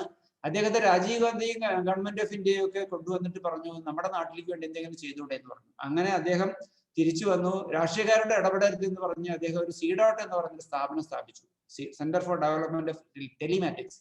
ആ CDOTല് 2000 എഞ്ചിനീയേഴ്സിനെ റിക്രൂട്ട് ചെയ്ത് അതാണ് നമ്മുടെ ഇന്ത്യയുടെ ടെലികോം റെവല്യൂഷന് ഒരു ഫൗണ്ടേഷൻ കൊടുത്തത്. പിന്നെ അതിന് കുറെ മാറ്റങ്ങളൊക്കെ വന്നു. അപ്പൊ ഇങ്ങനെ അദ്ദേഹം വീണ്ടും അദ്ദേഹത്തിന് 100-ൽ കൂടുതൽ ഇന്റർനാഷണൽ പേറ്റന്റ്സ് ഉണ്ടെന്നാണ് പറയുന്നത്. 100-ൽ കൂടുതൽ international patents. Kerala agriculture university ആരംഭിച്ചിട്ട് 50 വർഷമായി. 1300 അധ്യാപകർ വർക്ക് ചെയ്തു. എന്നിട്ടും 2 പേറ്റന്റ് തികഞ്ഞിട്ടില്ല ഈ 1300 അധ്യാപകരുടെയും കൂടിയിട്ട്. എന്ന് വെച്ചാല് അപ്പൊ നമുക്ക് മനസ്സിലാക്കാൻ പറ്റും എന്താണ് സോഷ്യൽ ഇമ്പാക്ട്, എന്താണ് technology adoption in social commitment or wisdom എന്ന് പറയുന്നത്. അപ്പൊ ഇവിടെ രാജീവ് വർഷിനി 111 ആർട്ടിക്കിൾ പബ്ലിഷ് ചെയ്തു, 25 H-index, 2000 പേര് അത് ഉപയോഗിച്ചു. ശർമ്മ 170 ആർട്ടിക്കിൾ പബ്ലിഷ് ചെയ്തിട്ട് 597 പേരെ അത് ഉപയോഗിച്ചിട്ടുള്ളൂ. അപ്പൊ ഇതാണ് ഈ വിസ്ഡം ലെവലിൽ നമ്മളെല്ലാവരും ഇന്ത്യയിൽ ആകെ 300 യൂണിവേഴ്സിറ്റികൾ ഉണ്ടായിരുന്നത്. സാം പെട്രോഡ നാഷണൽ നോളജ് കമ്മീഷന്റെ ചെയർമാൻ ആയിരുന്ന സമയത്താണ് അദ്ദേഹം റെക്കമെൻഡ് ചെയ്തു. മൻമോഹൻ സിംഗ് പ്രധാനമന്ത്രി ആയിരുന്ന സമയത്ത് പറഞ്ഞു നമുക്ക് 1000 യൂണിവേഴ്സിറ്റികൾ ഉണ്ടാവണം. 10 വർഷത്തിന്റെ ഇടയിൽ എത്ര യൂണിവേഴ്സിറ്റികൾ ഉണ്ടായി എന്ന് നിങ്ങളൊന്ന് കണക്കൂട്ടി നോക്കുക. ഇപ്പൊ 900-ഓളം യൂണിവേഴ്സിറ്റികളാണുള്ളത്. നമ്മുടെ എല്ലാ കുട്ടികൾക്കും ഇൻട്രസ്റ്റ് ഫ്രീ വായ്പ കൊടുക്കണം പഠിക്കാനായിട്ട് ബുദ്ധിമുട്ടുള്ള ആൾക്കാർക്കൊക്കെ എന്ന് പറഞ്ഞത് ഈ നോളജ് കമ്മീഷന്റെ റെക്കമെൻഡേഷൻ ആണ്. അങ്ങനെ കോളേജുകളും യൂണിവേഴ്സിറ്റികളും ഈ അഗ്രേറിയൻ സൊസൈറ്റിയിൽ നിന്ന് ഇൻഫർമേഷൻ സൊസൈറ്റിയിലേക്കും, ഇൻഫർമേഷൻ സൊസൈറ്റിയിൽ നിന്ന് അഗ്രേറിയൻ സൊസൈറ്റിയിൽ നിന്ന് ഇൻഡസ്ട്രിയൽ സൊസൈറ്റിയിലേക്കും, ഇൻഡസ്ട്രിയൽ സൊസൈറ്റിയിൽ നിന്ന് ഇൻഫർമേഷൻ സൊസൈറ്റിയിൽ നിന്ന് ഇൻഫർമേഷൻ സൊസൈറ്റിയിലേക്ക്, നോളജ് സൊസൈറ്റിയിലേക്ക് ട്രാൻസ്ഫോം ചെയ്തുകൊണ്ടിരിക്കുകയാണ്. ആ ട്രാൻസ്ഫോർമേഷനിലേക്ക് നല്ല ക്വാളിറ്റി എഡ്യൂക്കേഷൻ വേണം, നല്ല ക്വാളിറ്റി പബ്ലിക്കേഷൻസ് വേണം. അങ്ങനെയാണെങ്കിൽ മാത്രമേ ഈ സൊസൈറ്റി നന്നാവുള്ളൂ എന്നാണ് ഈ സാം പെട്രോഡയുടെ നാഷണൽ നോളജ് കമ്മീഷൻ പറഞ്ഞിട്ടുള്ളത്. Then who will survive? ആരാണ് ഈ ലോകത്ത് വിജയിക്കുക? ഇതിലെ ഈ കോഴ്സിൽ ഈ ഓൺലൈൻ പ്രോഗ്രാമുകളുടെ വലിയൊരു ബുദ്ധിമുട്ട് എന്ന് പറയുന്നത് പലരും പല പ്രോഗ്രാം ഒരുമിച്ച് ചെയ്തുകൊണ്ടിരിക്കും. ഭക്ഷണ പാകം ചെയ്യും, ക്ലാസ് അറ്റൻഡ് ചെയ്യും, ചായ കുടിക്കും, ക്ലാസ് അറ്റൻഡ് ചെയ്യും, അങ്ങനെ കുറെ ലിമിറ്റേഷൻസ് ഉള്ള ഒരു സാധനമാണ്. അപ്പൊ ഞാൻ അതുകൊണ്ടാണ് പറഞ്ഞത് data, information, knowledge and wisdom. The first duty of a university is to teach wisdom. നിങ്ങളോട് തന്നെ ആത്മാർത്ഥത പുലർത്തുക. ഈ ക്ലാസ്സിൽ പങ്കെടുക്കുന്നത് നിങ്ങൾ വളരെ ഉത്തരവാദിത്വത്തോടു കൂടിയാണോ എന്ന് വിലയിരുത്തുക. കാരണം നിങ്ങൾക്ക് എല്ലാവർക്കും അറിയാം വളരെ ബുദ്ധിമുട്ടിലാണ് ഈ ഓൺലൈൻ ക്ലാസ്സുകളൊക്കെ പലപ്പോഴും പങ്കെടുക്കുന്നത്, കണ്ടന്റ് സ്ട്രെയിൻ ഉണ്ട്, അതൊക്കെ ഉണ്ട്. എങ്കിലും അപ്പൊ ഇവിടെ who will survive? A message at the entrance gate of a university in south Africa. Destroying any nation does not require the use of atomic bombs or the use of long range missile. Long range missile ബോംബൊന്നും വേണ്ടെന്നാണ് പറയുന്നത് ഈ ഒരു രാജ്യത്തെ തല്ലി തകർക്കാനായിട്ട്. It only requires lowering the quality of education and allowing cheating in the examinations by the students. അതായത് കുട്ടികളെ copy അടിക്കാനായിട്ട് ശീലിപ്പിച്ചാൽ മതി. ഇപ്പൊ +2 പരീക്ഷ കഴിഞ്ഞു. +2 പരീക്ഷ കഴിഞ്ഞ് 60 മാർക്ക്, ഇന്നത്തെ പത്രത്തിൽ നിങ്ങൾ വായിച്ചു നോക്കിയാൽ അറിയാം, 60 മാർക്ക് കിട്ടേണ്ട ഒരു വിഷയത്തിന് 120 മാർക്കിന്റെ ക്വസ്റ്റ്യൻസ് കൊടുത്തു. 120 മാർക്കും കുട്ടികൾക്ക് എഴുതാം എന്ന് വെച്ചാൽ പഠിച്ചവനും പഠിക്കാത്തവനും തമ്മിൽ യാതൊരു വ്യത്യാസവും ഇല്ല. അപ്പൊ 120 എല്ലാവർക്കും 60 മാർക്ക് കിട്ടുകയാണ് ചെയ്യുന്നത്. 60 മാർക്കിന്റെ ക്വസ്റ്റ്യന് പകരം 120 മാർക്ക് കൊടുക്കുന്നു. അങ്ങനെ 120 മാർക്കും പരീക്ഷ കുട്ടികൾ എഴുതുന്നു. പണ്ട് ഞാൻ ബികോമിന് ചേരുന്നതിന് മുമ്പ് 1 മാസം BSc മാത്സിന് പഠിച്ചു. അവിടെ മാത്തമാറ്റിക്സിന്റെ പരീക്ഷകൾ അന്ന് അങ്ങനെയായിരുന്നു. ഇതുപോലെ കൂടുതൽ മാർക്ക്, ഇരട്ടി ക്വസ്റ്റ്യൻസ് കൊടുക്കും, എല്ലാതും എഴുതാം. കിട്ടിയ ടോട്ടൽ മാർക്കിൽ മാക്സിമം 120, 60 മാർക്കിൽ 70, 80, 90 മാർക്ക് കിട്ടും ഒരാൾക്ക്. അപ്പൊ ഇവിടെ അതല്ലേ സംഭവിച്ചിട്ടത്. അപ്പൊ lowering the quality of education and allowing cheating in the examinations by the students. 2 example ഇപ്പൊ ആയി പറഞ്ഞു. ഒന്ന് ഇപ്പൊ നമ്മുടെ +2 പരീക്ഷകൾ നടന്നത്, മറ്റൊന്ന് മുക്കത്തെ. ഇത് രണ്ടും ചീറ്റിങ്ങിന് തുല്യമാണ്. അപ്പൊ നമ്മള് രണ്ടാമത്തത് patients die at the hands of such doctors. ഇത്തരം ഡോക്ടർമാരുടെ കയ്യിൽ രോഗികൾ മരിക്കും. Buildings collapse at the hands of such engineers. നമ്മുടെ പാലാരിവട്ടം പാലം പണിതത് എഞ്ചിനീയേഴ്സാണ്. നിങ്ങളെ പോലുള്ള എഞ്ചിനീയറിംഗ് കോളേജിൽ പഠിച്ച ആളുകളാണ് പാലാരിവട്ടം പണിത്. 48 കോടി രൂപ ചെലവാക്കി പണിത പാലം 4 വണ്ടി ഓടുമ്പോഴേക്കും പൊളിഞ്ഞു എന്ന് പറഞ്ഞാൽ എന്താണ് മനസ്സിലാക്കാനുള്ളത്? അത് കഴിഞ്ഞ് ഈ ശ്രീധരനെ ഏൽപ്പിച്ചു, വീണ്ടും പാലം പണിയണം, പുതുക്കി പണിതു. ഒരു കൊല്ലം സമയം വെച്ച് 6 മാസം കൊണ്ട് പാലം പണിതു ഗംഭീരമായിട്ട്. അതും ഒരു എഞ്ചിനീയർ തന്നെയാണ്. അപ്പൊ buildings collapse at the hands of such engineers. അതുപോലെ തന്നെ നമ്മുടെ മരട് എന്ന് പറയുന്ന സ്ഥലത്ത് ഞങ്ങൾ വെറ്റിനറി കോളേജ്, ഫിഷറീസ് കോളേജ് നിന്നിരുന്ന സ്ഥലമാണ്. ഇപ്പൊ ഫിഷറീസ് യൂണിവേഴ്സിറ്റിയാണ്. ഫിഷറീസ് യൂണിവേഴ്സിറ്റി ലൈബ്രറി ഇതിൽ പങ്കെടുക്കുന്നുണ്ടോ എന്ന് എനിക്ക് സംശയമുണ്ട്. അപ്പൊ അവിടുത്തെ ബിൽഡിംഗ് മുഴുവൻ കായലിലും പുഴയിലും ഒക്കെ പണിത് കിടന്നു. എന്ന് വെച്ചാല് യാതൊരുവിധ എൻവയോൺമെന്റൽ ഇമ്പാക്ട് നോക്കാണ്ട് പണിതു. അപ്പൊ ബിൽഡിംഗ്സ് കൊളാപ്സ്, അതൊക്കെ സുപ്രീം കോടതി പൊളിപ്പിച്ചു, തകർത്ത് കളഞ്ഞു. Money is lost at the hands of such economics and accountants. Vijay മല്യയും നീരവ് മോഡിയൊക്കെ കൂടെ പിറവാൻ നടക്കുകയാണ് കാശ് ഇവിടുന്ന് അടിച്ചു മാറ്റി കൊണ്ടുപോയി തിരിച്ചു കിട്ടാൻ വേണ്ടിയിട്ട്. Humanity dies at the hands of such religious scholars. എത്ര റിലീജിയസ് സ്കോളേഴ്സ് ആണ് തോന്നിവാസങ്ങളും സാമൂഹ്യമായ വിരുദ്ധ പരിപാടികളും ചെയ്തുകൊണ്ടിരിക്കുന്നത്. ഇന്നലെ മരിച്ച ഒരു വൈദ്യന്റെ വാർത്ത നിങ്ങൾ കേട്ടു. കോവിഡിന് ഒരു ചികിത്സ വേണ്ടെന്ന് പറഞ്ഞു നടന്നു അദ്ദേഹം കോവിഡ് വന്നിട്ട് മരിച്ചുപോയി. അപ്പൊ ഇത് justice lost at the hands of such judges. ജഡ്ജിമാര് പോലും പലപ്പോഴും ഗതികെട്ട അവസ്ഥയിൽ പ്രവർത്തിക്കുന്നു എന്ന് പറയുന്നത്. The collapse of education is the collapse of the nation. Real education ഉണ്ടായില്ലെങ്കിൽ ഉണ്ടാകാൻ പോകുന്ന സാധ്യതകളാണ്. ഇതാണ് ഞാൻ ഇന്ന് പറഞ്ഞ മനോരമ പത്രത്തിൽ വന്നിട്ടുള്ള വാർത്ത. ചിറക് കണ്ടെത്തുക, പറന്നുയരുക. അതിൽ പറഞ്ഞിട്ടുണ്ട്, കുട്ടിക്കാലത്ത് അച്ഛനും അമ്മയും വാങ്ങി തന്ന പുസ്തകങ്ങളിലൂടെ വിമാനങ്ങളും ബഹിരാകാശ യാത്രകളും ഹന്നയുടെ മനസ്സിൽ കയറിക്കൂടി. അതുപോലെ തന്നെ അവസാനത്തിൽ പറഞ്ഞിരിക്കുന്നു, അക്കാഡമിക് മികവിനൊപ്പം പഠനകാലത്ത് എക്സ്ട്രാ കരിക്കുലർ പ്രവർത്തനങ്ങളും ഗുണം ചെയ്യും. ഇന്റേൺഷിപ്പിന് UN തന്നെ പോകാൻ സാധിച്ചില്ലെങ്കിലും നാട്ടിലെ NGOകളിൽ പ്രവർത്തിക്കുന്നതും കൂടുതൽ അവസരങ്ങൾ സൃഷ്ടിക്കും. എന്ത് അവസരങ്ങളും കളയരുത്. ഞാൻ അതുകൊണ്ടായി ഇവിടെ പങ്കെടുക്കുന്ന കുഞ്ഞു മുഹമ്മദ് ആണ് ഫിഷറീസ് യൂണിവേഴ്സിറ്റിയിലെ ലൈബ്രറിയൻ. അദ്ദേഹം ഫിഷറീസ് കോളേജിന്റെ NCC ഓഫീസറാണ്. അപ്പൊ ലൈബ്രറിയൻ എന്താണെന്ന് ചോദിച്ചാൽ, അഗ്രികൾച്ചർ യൂണിവേഴ്സിറ്റിയുടെ ലൈബ്രറിയൻ പ്രൊഫസറുടെക്കാളും മീതത്തെ രജിസ്ട്രാറുടെ ഈക്വലന്റ് ആയിട്ടുള്ള പോസ്റ്റാണ്. അപ്പൊ ഈ NCC ഓഫീസറായി പ്രവർത്തിക്കുന്നത്. അപ്പൊ ഇതുപോലെ എക്സ്ട്രാ കരിക്കുലർ ആക്ടിവിറ്റീസിൽ പോലും നമ്മൾ ശ്രദ്ധ കൊടുക്കണം എന്നാണ് ഈ ഹെന്നയുടെ എക്സാമ്പിൾ നിന്ന് അവർ തന്നെ പറഞ്ഞിരിക്കുന്നത്. ഇനി ഞാൻ വേറെ ഇന്നലത്തെ പത്രത്തിൽ എന്താണ്, Calicut university published A book literary criticism. പുസ്തകത്തിന്റെ പേര് ലിറ്റററി ക്രിറ്റിസിസം ആണ്. 100 പേജ് കോപ്പി അടിച്ചു. ഇന്നലത്തെ പത്രത്തിൽ വന്ന മാതൃഭൂമി 21/6/2021. കാലിക്കറ്റ് യൂണിവേഴ്സിറ്റിയുടെ BA ഇംഗ്ലീഷ് 4ാം സെമസ്റ്റർ വിദ്യാർത്ഥികൾക്ക് പഠിക്കേണ്ട ലിറ്റററി ക്രിറ്റിസിസം എന്ന പുസ്തകം മറ്റൊരു പുസ്തകത്തിന്റെ തന്നിപ്പകർപ്പ്. 100 പേജ് കോപ്പി അടിച്ചിട്ട് പുസ്തകം എഴുതി. എന്ന ചുരുങ്ങിയ പക്ഷം ഞാൻ ഇന്ന പുസ്തകത്തിന് എടുത്തതാണെന്ന് പറയാനായിട്ട് സാമാന്യ മര്യാദ പോലും ഇല്ലാത്ത അവസ്ഥയാണ് നമ്മുടെ. ഇതാണ് ഞാൻ ആദ്യം പറഞ്ഞത്. നമ്മുടെ education should be primarily moral. അല്ലെങ്കിൽ ഈ പറഞ്ഞ ഒരു കാര്യം നമ്മുടെ സമൂഹം നശിച്ചു പോകും. PN പണിക്കര് ഉണ്ടാക്കിയ ഈ പാത നമ്മൾ നശിപ്പിച്ചു കൊണ്ടിരിക്കുന്ന അവസ്ഥയിലേക്ക് നമ്മൾ നശിച്ചു പോകുന്ന അവസ്ഥയിലേക്ക് നമ്മൾ എത്തും എന്നുള്ളത്. ഇന്നലെ ഒരു സുന്ദരിയായ കുട്ടി, സുന്ദരി എന്ന് പറയുന്നതിനേക്കാൾ ഐശ്വര്യമുള്ള ഒരു കുട്ടി മരിച്ചു. മരണമാണോ കൊലപാതകമാണോ എന്ന് മനസ്സിലാക്കാത്തൊരവസ്ഥയാണ്. അപ്പൊ ഇവിടെ എന്ത് കാരണം കൊണ്ട്, ഒരു സർക്കാർ ഉദ്യോഗസ്ഥന്റെ ഭാര്യയായിരുന്നു, എന്ത് കാരണം കൊണ്ടാണ് ആ കുട്ടിക്ക് മരിക്കുകയോ കൊല്ലേണ്ടയോ അവസ്ഥ വന്നതെന്ന് ആലോചിച്ച് നോക്കുക.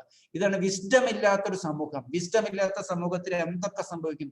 ദുരന്തങ്ങൾ മാത്രമേ സംഭവിക്കുള്ളൂ. അതാണ് ഇവിടെ പറയുന്നത്. ഇനി ലൈബ്രറി, നമുക്ക് തോന്നും എങ്ങനെയാണ് വിസ്ഡം ഉണ്ടാകുക? വെറുതെ അങ്ങനെ ഉണ്ടാകുമെന്നില്ല. അപ്പൊ അതിന് ഏറ്റവും പ്രധാനപ്പെട്ടതാണ് കാൾ സാഗിന്റെ ഒരു ഡെഫിനിഷൻ ഇവിടെ പറഞ്ഞേക്കുന്നത്. The library connects us with the insight and knowledge painfully extracted from nature of the greatest minds that ever were, with the best teachers drawn from the entire planet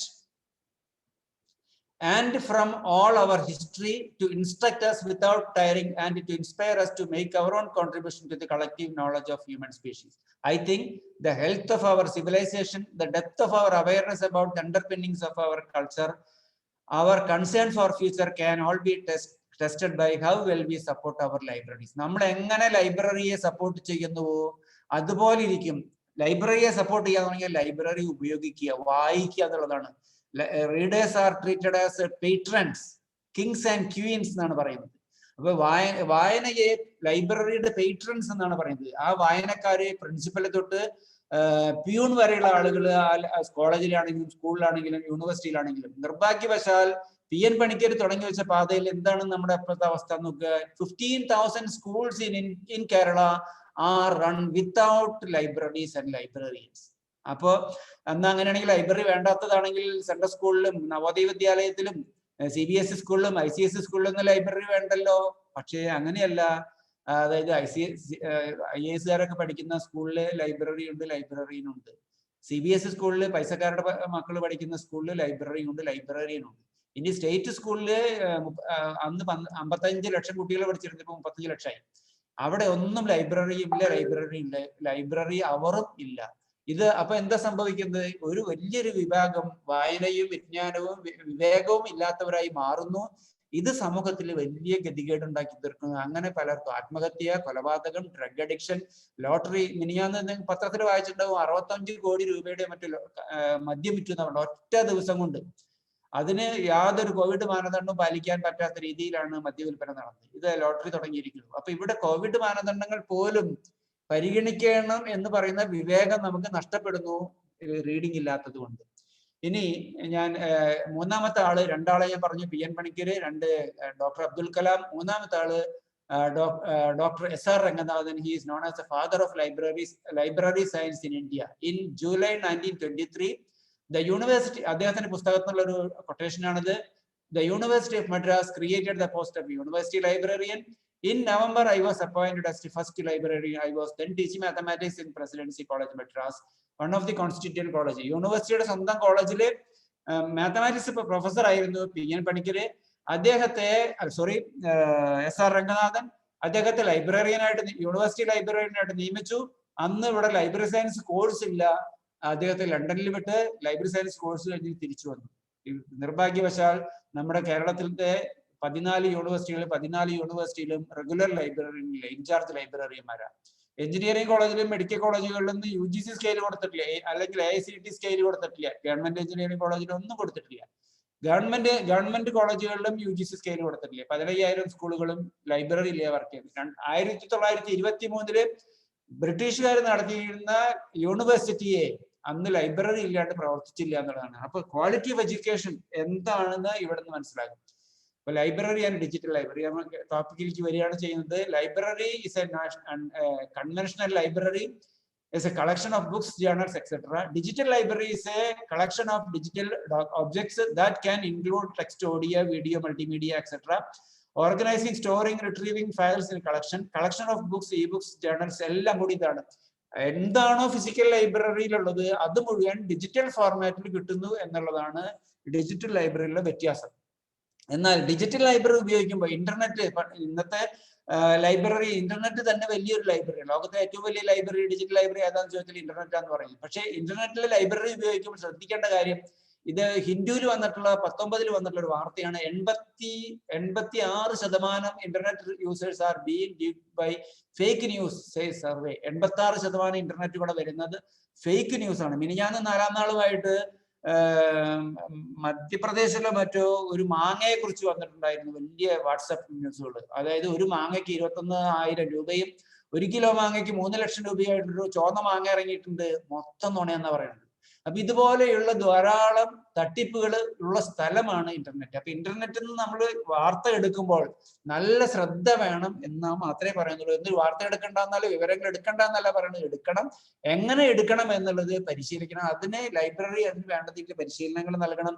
ഞങ്ങൾ 30 national സെമിനാറുകളും വർക്ക്ഷോപ്പും training ഒക്കെ നടത്തി. അതിൽ 20 എണ്ണവും പ്ലാജിയറിസവും പബ്ലിഷിങ്ങും എന്ന് പറയുന്ന ടോപ്പിക്കിലാണ് ആയിരുന്നത്. Information സോഴ്സസിനെ രണ്ടായി തിരിക്കാം. Print sources, electronic sources. Print sources ഏകദേശം 130 മില്യൺ ഉണ്ടെന്നാണ് ഗൂഗിൾ കാൽക്കുലേഷൻ പറയുന്നത്. ഇലക്ട്രോണിക് സോഴ്സസിൽ 3 കാറ്റഗറി, പ്രൈമറി, സെക്കൻഡറി, ടെർഷ്യറി നമുക്ക് കാണാൻ സാധിക്കും. ഇത് primary source first hand information cover ചെയ്യുന്നതാണ് primary journals, patents, thesis, standards, reports. സെക്കൻഡറിയിൽ abstracting and indexing journals, text books. ടെർഷ്യറിയില് ബിബ്ലിയോഗ്രാഫീസ്, ലൈബ്രറി കാറ്റലോഗ്സ്, ഡയറക്ടറീസ്. ആദ്യം തന്നെ നിങ്ങൾ ഒരു ലൈബ്രറിയിൽ ചെല്ലുമ്പോൾ പുസ്തകത്തിന്റെ റാക്കിലേക്ക് പോകുന്നതിന് മുമ്പ് നിങ്ങൾ ആദ്യം നോക്കേണ്ടത് ലൈബ്രറി കാറ്റലോഗ് ആണ്. ഇവൻ ലൈബ്രറിയന് പോലും ലൈബ്രറി കാറ്റലോഗ് നോക്കിയിട്ട് ലൈബ്രറിക്ക് കടക്കാൻ പാടുള്ളൂ. ഇന്റർനെറ്റ് ലൈബ്രറി ആണെങ്കിൽ പോലും അങ്ങനെ തന്നെയാണ്. എങ്കിൽ മാത്രമേ ഏതാണ് ശരിയാ, എത്ര പുസ്തകങ്ങൾ ആ ലൈബ്രറിയിൽ ഉണ്ടെന്ന് അറിയണമെങ്കിൽ കാറ്റലോഗ് നോക്കിയാൽ അറിയാൻ പറ്റും. നല്ല പുസ്തകങ്ങളൊക്കെ വായിക്കാൻ കൊണ്ടുപോയിട്ടുണ്ടാവും. അപ്പൊ ലൈബ്രറിയുടെ റാക്കിൽ ചെന്നാൽ പുസ്തകം കാണില്ല, കാറ്റലോഗിൽ ചെന്നിട്ടേ പോകാൻ പറ്റുള്ളൂ. അപ്പൊ you should start from library catalogue or bibliographies or directories and go to secondary sources, abstracting and indexing, then goes to primary sources. That should be the pattern of learning or reading in library or internet. ഇനി digital ഇൻഫർമേഷനെ കുറിച്ച് ഞാൻ ഒരു ഇത് നടത്തി. അതിന്റെ agriculture university 2018 കാര്യങ്ങൾ ഞാൻ ശേഖരിച്ചിട്ടുണ്ടായിരുന്നു. 2021 ഇന്നലെ മിനിഞ്ഞാന്നൊക്കെ കൂടി ശേഖരിച്ച എല്ലാ അഗ്രികൾച്ചർ യൂണിവേഴ്സിറ്റിയിലും ആകെ 70ഓളം അഗ്രികൾച്ചർ യൂണിവേഴ്സിറ്റിയിലുണ്ട്. ഈ അഗ്രികൾച്ചർ യൂണിവേഴ്സിറ്റിയിലെല്ലാം റിസർച്ച് മെത്തഡോളജി, ടെക്നിക്കൽ റൈറ്റിംഗ് എന്ന് പറയുന്ന 2 പേപ്പർ പഠിപ്പിക്കാനുണ്ട്. ലൈബ്രറിമാരാണ് പഠിപ്പിക്കുന്നത്. ലൈബ്രറി ആൻഡ് ഇൻഫർമേഷൻ സർവീസ് MSc-കാർക്കും MTech-കാർക്കും MVSc-കാർക്കും PhD-കാർക്കും MBA-കാർക്കും 2 പേപ്പർ പഠിപ്പിക്കാറുണ്ട് ഇന്ത്യയിലെല്ലാം. അതിന്റെ കാരണം എന്ന് വെച്ച് കഴിഞ്ഞാൽ ബ്രിട്ടീഷ് അമേരിക്കൻ സിസ്റ്റമാണ് ഈ അഗ്രികൾച്ചർ യൂണിവേഴ്സിറ്റിയിൽ ഫോളോ ചെയ്യുന്നത്.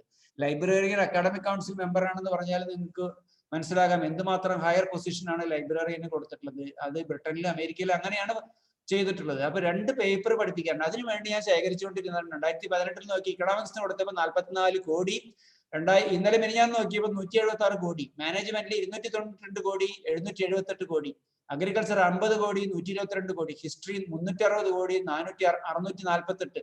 അങ്ങനെ ഈ ഇക്കണോമിക്സ് എന്ന് പറയുന്നതിന് പകരം ഇക്കണോമിക് എന്നടിച്ചു. Please listen. ഇക്കണോമിക്സ് എന്ന് പറയുന്ന ഗൂഗിളിൽ ഞാൻ നോക്കി, ഇക്കണോമിക്സ് എന്ന് അടിച്ചപ്പോൾ 176 കോടി കിട്ടിയ സ്ഥാനത്ത് ഇക്കണോമിക് എന്ന് അടിച്ചപ്പോൾ 273 കോടിയാണ് കിട്ടിയത്. അത്രമാത്രം വ്യത്യാസം വന്നെന്നുള്ളത്. So that is the importance of searching practice or training in using the library as well as the digital library or internet. ഇന്റർനെറ്റും ഡിജിറ്റൽ ലൈബ്രറിയും യൂസ് ചെയ്യുന്നതിൽ നല്ല പരിശീലനവും പരിജ്ഞാനവും വേണം എന്നുള്ളതാണ് ഇതിന്റെ തെളിവ്. അതിനാണ് ഈ എല്ലാ അഗ്രികൾച്ചർ യൂണിവേഴ്സിറ്റിയിലും ഇവിടെ അറ്റൻഡ് ചെയ്യുന്ന ഡോക്ടർ അബ്ദുൾ റസാഖ് സാർ എന്റെ ഗുരുവാണ്. അദ്ദേഹം ഇവിടെ 30 വർഷം അഗ്രികൾച്ചർ യൂണിവേഴ്സിറ്റിയിൽ പഠിപ്പിച്ച് ലൈബ്രറിയിലായിരുന്നു, പഠിപ്പിച്ച് റിട്ടയർ ചെയ്തിട്ടുള്ള ആളാണ്. അദ്ദേഹമാണ് എന്നെ പഠിപ്പിച്ചതുപോലെ എങ്ങനെയാണ് കുട്ടികളെ പഠിപ്പിക്കണം എന്നുള്ളത്. അപ്പൊ ഇവിടെ ഇക്കണോമിക്സിന് പകരം ഇക്കണോമിക് എന്ന് അടിച്ചപ്പോ 44 കോടിക്ക് പകരം 83 കോടിയും 176 കോടിക്ക് പകരം 273 കോടി ഒറ്റ എസ് എന്ന് പറയുന്ന ക്യാരക്ടർ ഡിഫറൻസ് കൊണ്ടും സംഭവിച്ചു. So this is the importance of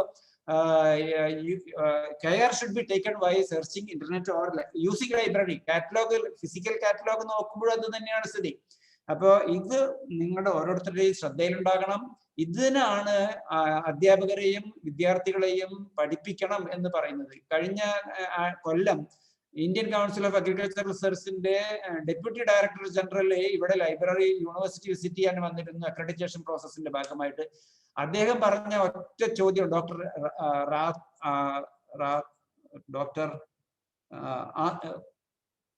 പേര് മറന്നുപോയി, അദ്ദേഹം എഞ്ചിനീയറിംഗിന്റെ DDG ആണ്, അഗ്രികൾച്ചർ എഞ്ചിനീയറിംഗ് DDG ആണ്.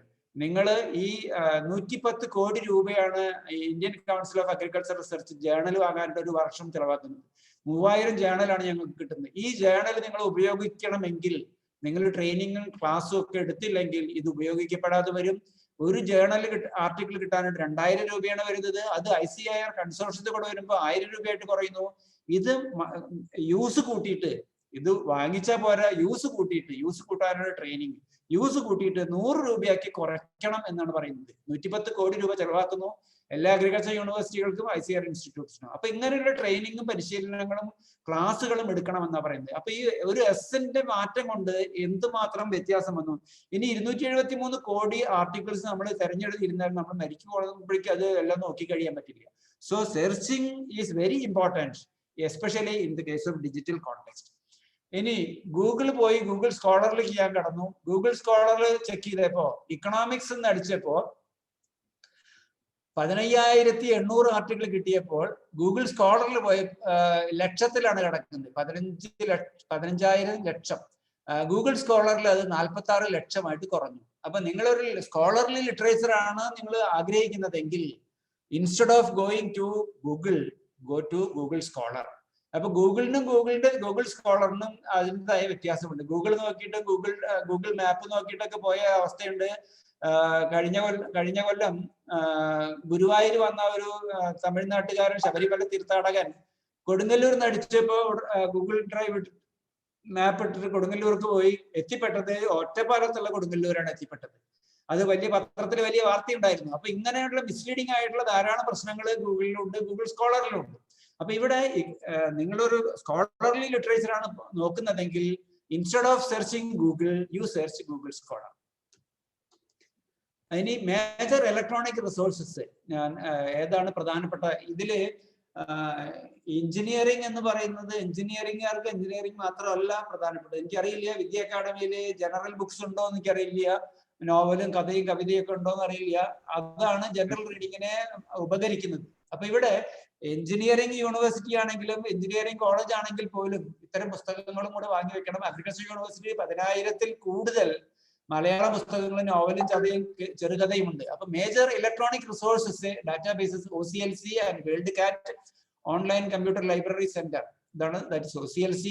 Library of Congress, national digital library of India, CABI, Agris, Agricola, Current Content, Science Citation Index, IEEE, Web of Science, Medline, DOAJ. ഇതൊക്കെ just ഒന്ന് പറഞ്ഞെന്ന് മാത്രമേ ഉള്ളൂ. ഇത് എത്ര സമയം കിട്ടുന്നോ അത്രയും അനുസരിച്ച് നമുക്ക് നിർത്താം. എങ്കിലും നിങ്ങൾക്ക് ഇതിങ്ങനെയൊക്കെ ഒരു സാധനങ്ങൾ ഉണ്ട് എന്നുള്ളത് ഓർമ്മ വന്നത് നിങ്ങൾക്ക് സ്വയം പഠിക്കാവുന്നതേ ഉള്ളൂ. കാരണം സ്വയം പഠനശേഷിയാണ് ഈ ലോകത്തിലെ ഏറ്റവും വലുത്. ഇപ്പൊ ഞാൻ ലൈബ്രറി സയൻസ് കാലിക്കറ്റ് യൂണിവേഴ്സിറ്റിയിൽ പഠിക്കുന്ന സമയത്ത് ഒരു കമ്പ്യൂട്ടറും ഉണ്ടായിരുന്നില്ല. പഠിക്കുന്ന വിഷയത്തിലും ഇല്ല, പഠിപ്പിക്കുന്നതിലും. അത് കഴിഞ്ഞ് DRDOയിൽ ജോലിക്ക് ജോയിൻ ചെയ്ത് ഉടനെ തന്നെ തന്നത് കമ്പ്യൂട്ടറാണ് തന്നത്. കമ്പ്യൂട്ടർ അന്ന് അവിടെ ഹാർഡ് ഡിസ്ക് ഇല്ലാത്ത കമ്പ്യൂട്ടർ ഉപയോഗിച്ച് തുടങ്ങി 4 കൊല്ലം കഴിഞ്ഞ് ആ കമ്പ്യൂട്ടർ കേട് വന്നിട്ട് മാറ്റി വെച്ചിട്ടുണ്ട്. എനിക്ക് കിട്ടിയത് ഹാർഡ് ഡിസ്ക് ഉള്ള കമ്പ്യൂട്ടറാണ്. അപ്പോ പേഴ്സണൽ PC XT എന്ന് പറയുന്ന സാധനം വന്ന് ഹാർഡ് ഡിസ്കോട് കൂടിയാണ്. ഇപ്പൊ ഡ്രൈവ് ഇപ്പൊ നിങ്ങൾക്ക് അറിയാമെന്ന് എനിക്ക് അറിയില്ല. നിങ്ങൾ എന്തുകൊണ്ടാണ് കമ്പ്യൂട്ടറൊക്കെ പഠിക്കുന്ന ആളുകളാണ്, കേട്ടിട്ടുള്ള ആൾക്കാരാണ്. നിങ്ങൾക്ക് C ഡ്രൈവ് തൊട്ടാണ് സ്റ്റാർട്ട് ചെയ്യുന്നത്. C ഡ്രൈവിനെ ഹാർഡ് ഡിസ്ക് കമ്പ്യൂട്ടറിന്റെ ഉള്ളിലെ ഡ്രൈവിനെ ആദ്യം സ്റ്റാർട്ട് ചെയ്യുന്നത് C എന്ന് പറയുന്ന ഡ്രൈവ് വെച്ചിട്ടാണ് ഹാർഡ് ഡിസ്കിന്. എയും ബിക്ക് എന്ത് പറ്റിയെന്നാണ് നിങ്ങൾ ശ്രദ്ധിച്ചിട്ടുണ്ടോ അറിയില്ല. ഇന്നും അത് എയും ബിയും കാണാനില്ല. എന്താ A സ്റ്റാർട്ട് ചെയ്യാത്ത, എന്താ B സ്റ്റാർട്ട് ചെയ്യാത്ത എന്ന് ഓർക്കുന്നുണ്ടാവും. A എന്ന് പറഞ്ഞു കഴിഞ്ഞാല് പണ്ട് ഫ്ലോപ്പി എന്ന് പറയുന്ന സാധനം ഉണ്ടായിരുന്നു. കമ്പ്യൂട്ടറിൽ ഫ്ലോപ്പി മാത്രമേ ഉണ്ടായിരുന്നുള്ളൂ, ഹാർഡ് ഡിസ്ക് ഉണ്ടായിരുന്നില്ല. അത് കഴിഞ്ഞ് B എന്ന് പറയുന്ന ഒരു കമ്പ്യൂട്ടറിൽ തന്നെ 2 ഫ്ലോപ്പി ഡ്രൈവ് വന്നു. ആദ്യത്തെ ഫ്ലോപ്പി ഡ്രൈവിനെ A എന്നിട്ടു, രണ്ടാമത്തെ ഫ്ലോപ്പി ഡ്രൈവിനെ B എന്ന് പേരിട്ടു. അപ്പൊ ആദ്യത്തെ ഫ്ലോപ്പി, അപ്പൊ ഒരു കമ്പ്യൂട്ടറിൽ നിന്ന് വേറൊരു കമ്പ്യൂട്ടറിലേക്ക് ഡാറ്റ കൊണ്ടുപോകണമെങ്കിൽ ഒരു ഫ്ലോപ്പിൽ നിന്ന് വേറെ ഫ്ലോപ്പിയിലേക്ക് കൊണ്ടുപോകണമെങ്കിൽ, ഫ്ലോപ്പി ഡിസ്കിലേക്ക് കൊണ്ടുപോകണമെങ്കിൽ അങ്ങനെ 2 ഫ്ലോപ്പി ഡ്രൈവ് ഒരു കമ്പ്യൂട്ടറിൽ വന്നു. അത് കഴിഞ്ഞിട്ടാണ് ഹാർഡ് ഡിസ്ക് വന്നത്, PC XT എക്സ്റ്റൻഡ് ടെക്നോളജി. അതിലാണ് C ഡ്രൈവ് വന്നത്. ഇപ്പൊ C തൊട്ട് സ്റ്റാർട്ട് ചെയ്യുള്ളൂ. C, D, E, F അങ്ങനെ വേണമെങ്കിൽ എത്ര വേണമെങ്കിൽ ഉപയോഗിക്കാൻ പറ്റും. അപ്പോ ഈ ടെക്നോളജിയിലുള്ള മാറ്റം നിങ്ങളുടെ മനസ്സിൽ സെൽഫ് ലേണിംഗ്. അപ്പൊ ഞാൻ ലൈബ്രറി സയൻസ് പഠിക്കാണ്ട് ഒരു കമ്പ്യൂട്ടർ പഠിക്കാണ്ട് ലൈബ്രറി സയൻസ് പഠിച്ചു. അത് കഴിഞ്ഞ് 30 വർഷം ലൈബ്രറിയിൽ വർക്ക് ചെയ്ത് മുഴുവൻ കമ്പ്യൂട്ടറും കമ്പ്യൂട്ടർ ടെക്നോളജിയും ഉപയോഗിച്ചിട്ടാണ്. അപ്പോ self learning is very important. എൻ്റെ ഒരു സുഹൃത്ത് സെന്റ് തോമസ് കോളേജിലെ പ്രൊഫസർ ആയിരുന്നു, മിസ്റ്റർ ഇനാശു ഫിസിക്സ് പഠിച്ചേ. വാസ്തവത്തിൽ ഒരു കമ്പ്യൂട്ടർ ഇല്ലാത്ത സമയത്താണ് ഫിസിക്സ് പഠിച്ചിട്ടുള്ളത്. പക്ഷേ അതിമനോഹരമായിട്ട് പഠിപ്പിക്കുന്ന വലിയ ടെക്നോക്രാറ്റ് ആയിട്ട് ഇനാശു മാറി. ഇനാശുവിന്റെ മക്കളൊക്കെ വലിയ വലിയ ടെക്നോക്രാറ്റ്സ് പുറത്തും വലിയ നാട്ടിലൊക്കെ. Only through self learning. അപ്പൊ ഫിസിക്സും എഞ്ചിനീയറിംഗും ഒക്കെയാണ് കമ്പ്യൂട്ടറും അങ്ങനത്തെ കാര്യങ്ങളായിട്ട് മാറുന്നത്. അതിന് നിങ്ങൾ ഒപ്പം അപ്ഡേറ്റ് ചെയ്തുകൊണ്ടിരിക്കണം. ഞാൻ ഇനീഷ്യൽ സ്റ്റേജിൽ പറഞ്ഞിട്ടുണ്ടായിരുന്നു. ഇനി OCLC ആൻഡ് വേൾഡ് കാറ്റ്. OCLC എന്ന് പറയുന്നത് ഓൺലൈൻ ലൈബ്രറി കമ്പ്യൂട്ടർ സെന്റർ. അതിന്റെ പഴയ പേര് ഓക്കിയോ കോളേജ് ലൈബ്രറി സെന്റർ. ഒരു നോൺ പ്രോഫിറ്റ് കോപ്പറേറ്റീവ് ഓർഗനൈസേഷൻ ആണ്. 1967 സ്ഥാപിച്ചിട്ടുള്ളതാണ്. 18,000 ലൈബ്രറികൾ ഇതിൽ മെമ്പറാണ്. 123 രാജ്യങ്ങളിൽ നിന്ന്, including JNU, CCS Haryana, some universities and colleges are part of OCLC. World cat, ലോകത്തെ ഏറ്റവും വലിയ കാറ്റലോഗ് ഇവരാണ് മെയിൻറ്റെയിൻ ചെയ്യുന്നത്. Largest international online public access catalogue. ഇത് കാറ്റലോഗ് സെർച്ച് ചെയ്യാൻ നിങ്ങൾ ആരോടും ചോദിക്കേണ്ട. It is freely available. 450 million bibliographic records in 484 languages representing over 2.8 billion library assets. 40+ million search records are processing every day. അപ്പൊ ഇത് ലോകത്തെ ഏറ്റവും വലിയ കാറ്റലോഗ് ഏതാണെന്ന് ചോദിച്ചാല് ഈ world catalogue OCLC online library computer centre അല്ലെങ്കിൽ ഓക്കിയോ കോളേജ് ലൈബ്രറി സെന്റർ സ്ഥാപിച്ചിട്ടുള്ള വേൾഡ് കാറ്റ് ആണ്. നിങ്ങൾക്കൊരു പുസ്തകത്തിന്റെ എന്ത് വിവരം കിട്ടണമെങ്കിലും ഇതൊന്ന് സെർച്ച് ചെയ്യാൻ പറ്റും. രണ്ടാമത്തെ റിസോഴ്സ് ലൈബ്രറി ഓൺലൈൻ റിസോഴ്സസ് ആണ്. Library of Congress. Library of Congress നിങ്ങൾ തെറ്റിദ്ധരിക്കേണ്ട. ലൈബ്രറി ഓഫ് കോൺഗ്രസ് എന്ന് പറയുന്നത് അമേരിക്കയുടെ നാഷണൽ ലൈബ്രറിയാണ്. അത് എന്താണ് കോൺഗ്രസ്സുകാരുടെ ലൈബ്രറി ആണെന്ന് ഒരു പക്ഷേ തെറ്റിദ്ധരിക്കാം. അങ്ങനെയോ അല്ല. കോൺഗ്രസ് എന്ന് പറയുന്നത് ഇന്ത്യയുടെ പാർലമെന്റിന് സമാനമായിട്ടുള്ള അവരുടെ ലോകസഭ രാജ്യസഭ എന്ന് പറയുന്നത് പോലെയാണ്. കോൺഗ്രസ് എന്ന് പറയുന്നത് is A parliament of United States of America. അവർക്ക് വേണ്ടി സ്ഥാപിച്ച ലൈബ്രറിയാണ് ലൈബ്രറി ഓഫ് കോൺഗ്രസ്. പിന്നീട് അത് നാഷണൽ ലൈബ്രറി ആയി മാറ്റി. USA നാഷണൽ ലൈബ്രറി ആയിട്ട് മാറ്റി. This is the largest library in the world. നമ്മുടെ നാഷണൽ ലൈബ്രറി എവിടെയാണെന്ന് നിങ്ങൾക്ക് ആർക്കെങ്കിലും അറിയോ? നിങ്ങൾ ഒരു സെക്കൻഡ് കൊണ്ട് ആലോചിച്ചിട്ട് ഓർത്തു വയ്ക്കുക. ഇന്ത്യയുടെ നാഷണൽ ലൈബ്രറി എവിടെയാണ്? ഇവിടെയുള്ള എല്ലാ പാർട്ടിസിപ്പൻസും, കുറച്ചധികം പേരെ ഞാൻ കണ്ടു, 300 പേരൊക്കെ ഞാൻ പാർട്ടിസിപ്പൻസ് ആയിട്ട് കണ്ടു. നിങ്ങൾ ഈ എവിടെയാണെന്ന് അറിയുന്ന ആളുകൾ അടുത്ത ദിവസം നിങ്ങളുടെ ലൈബ്രറിയനെ ചെന്ന് കാണുക.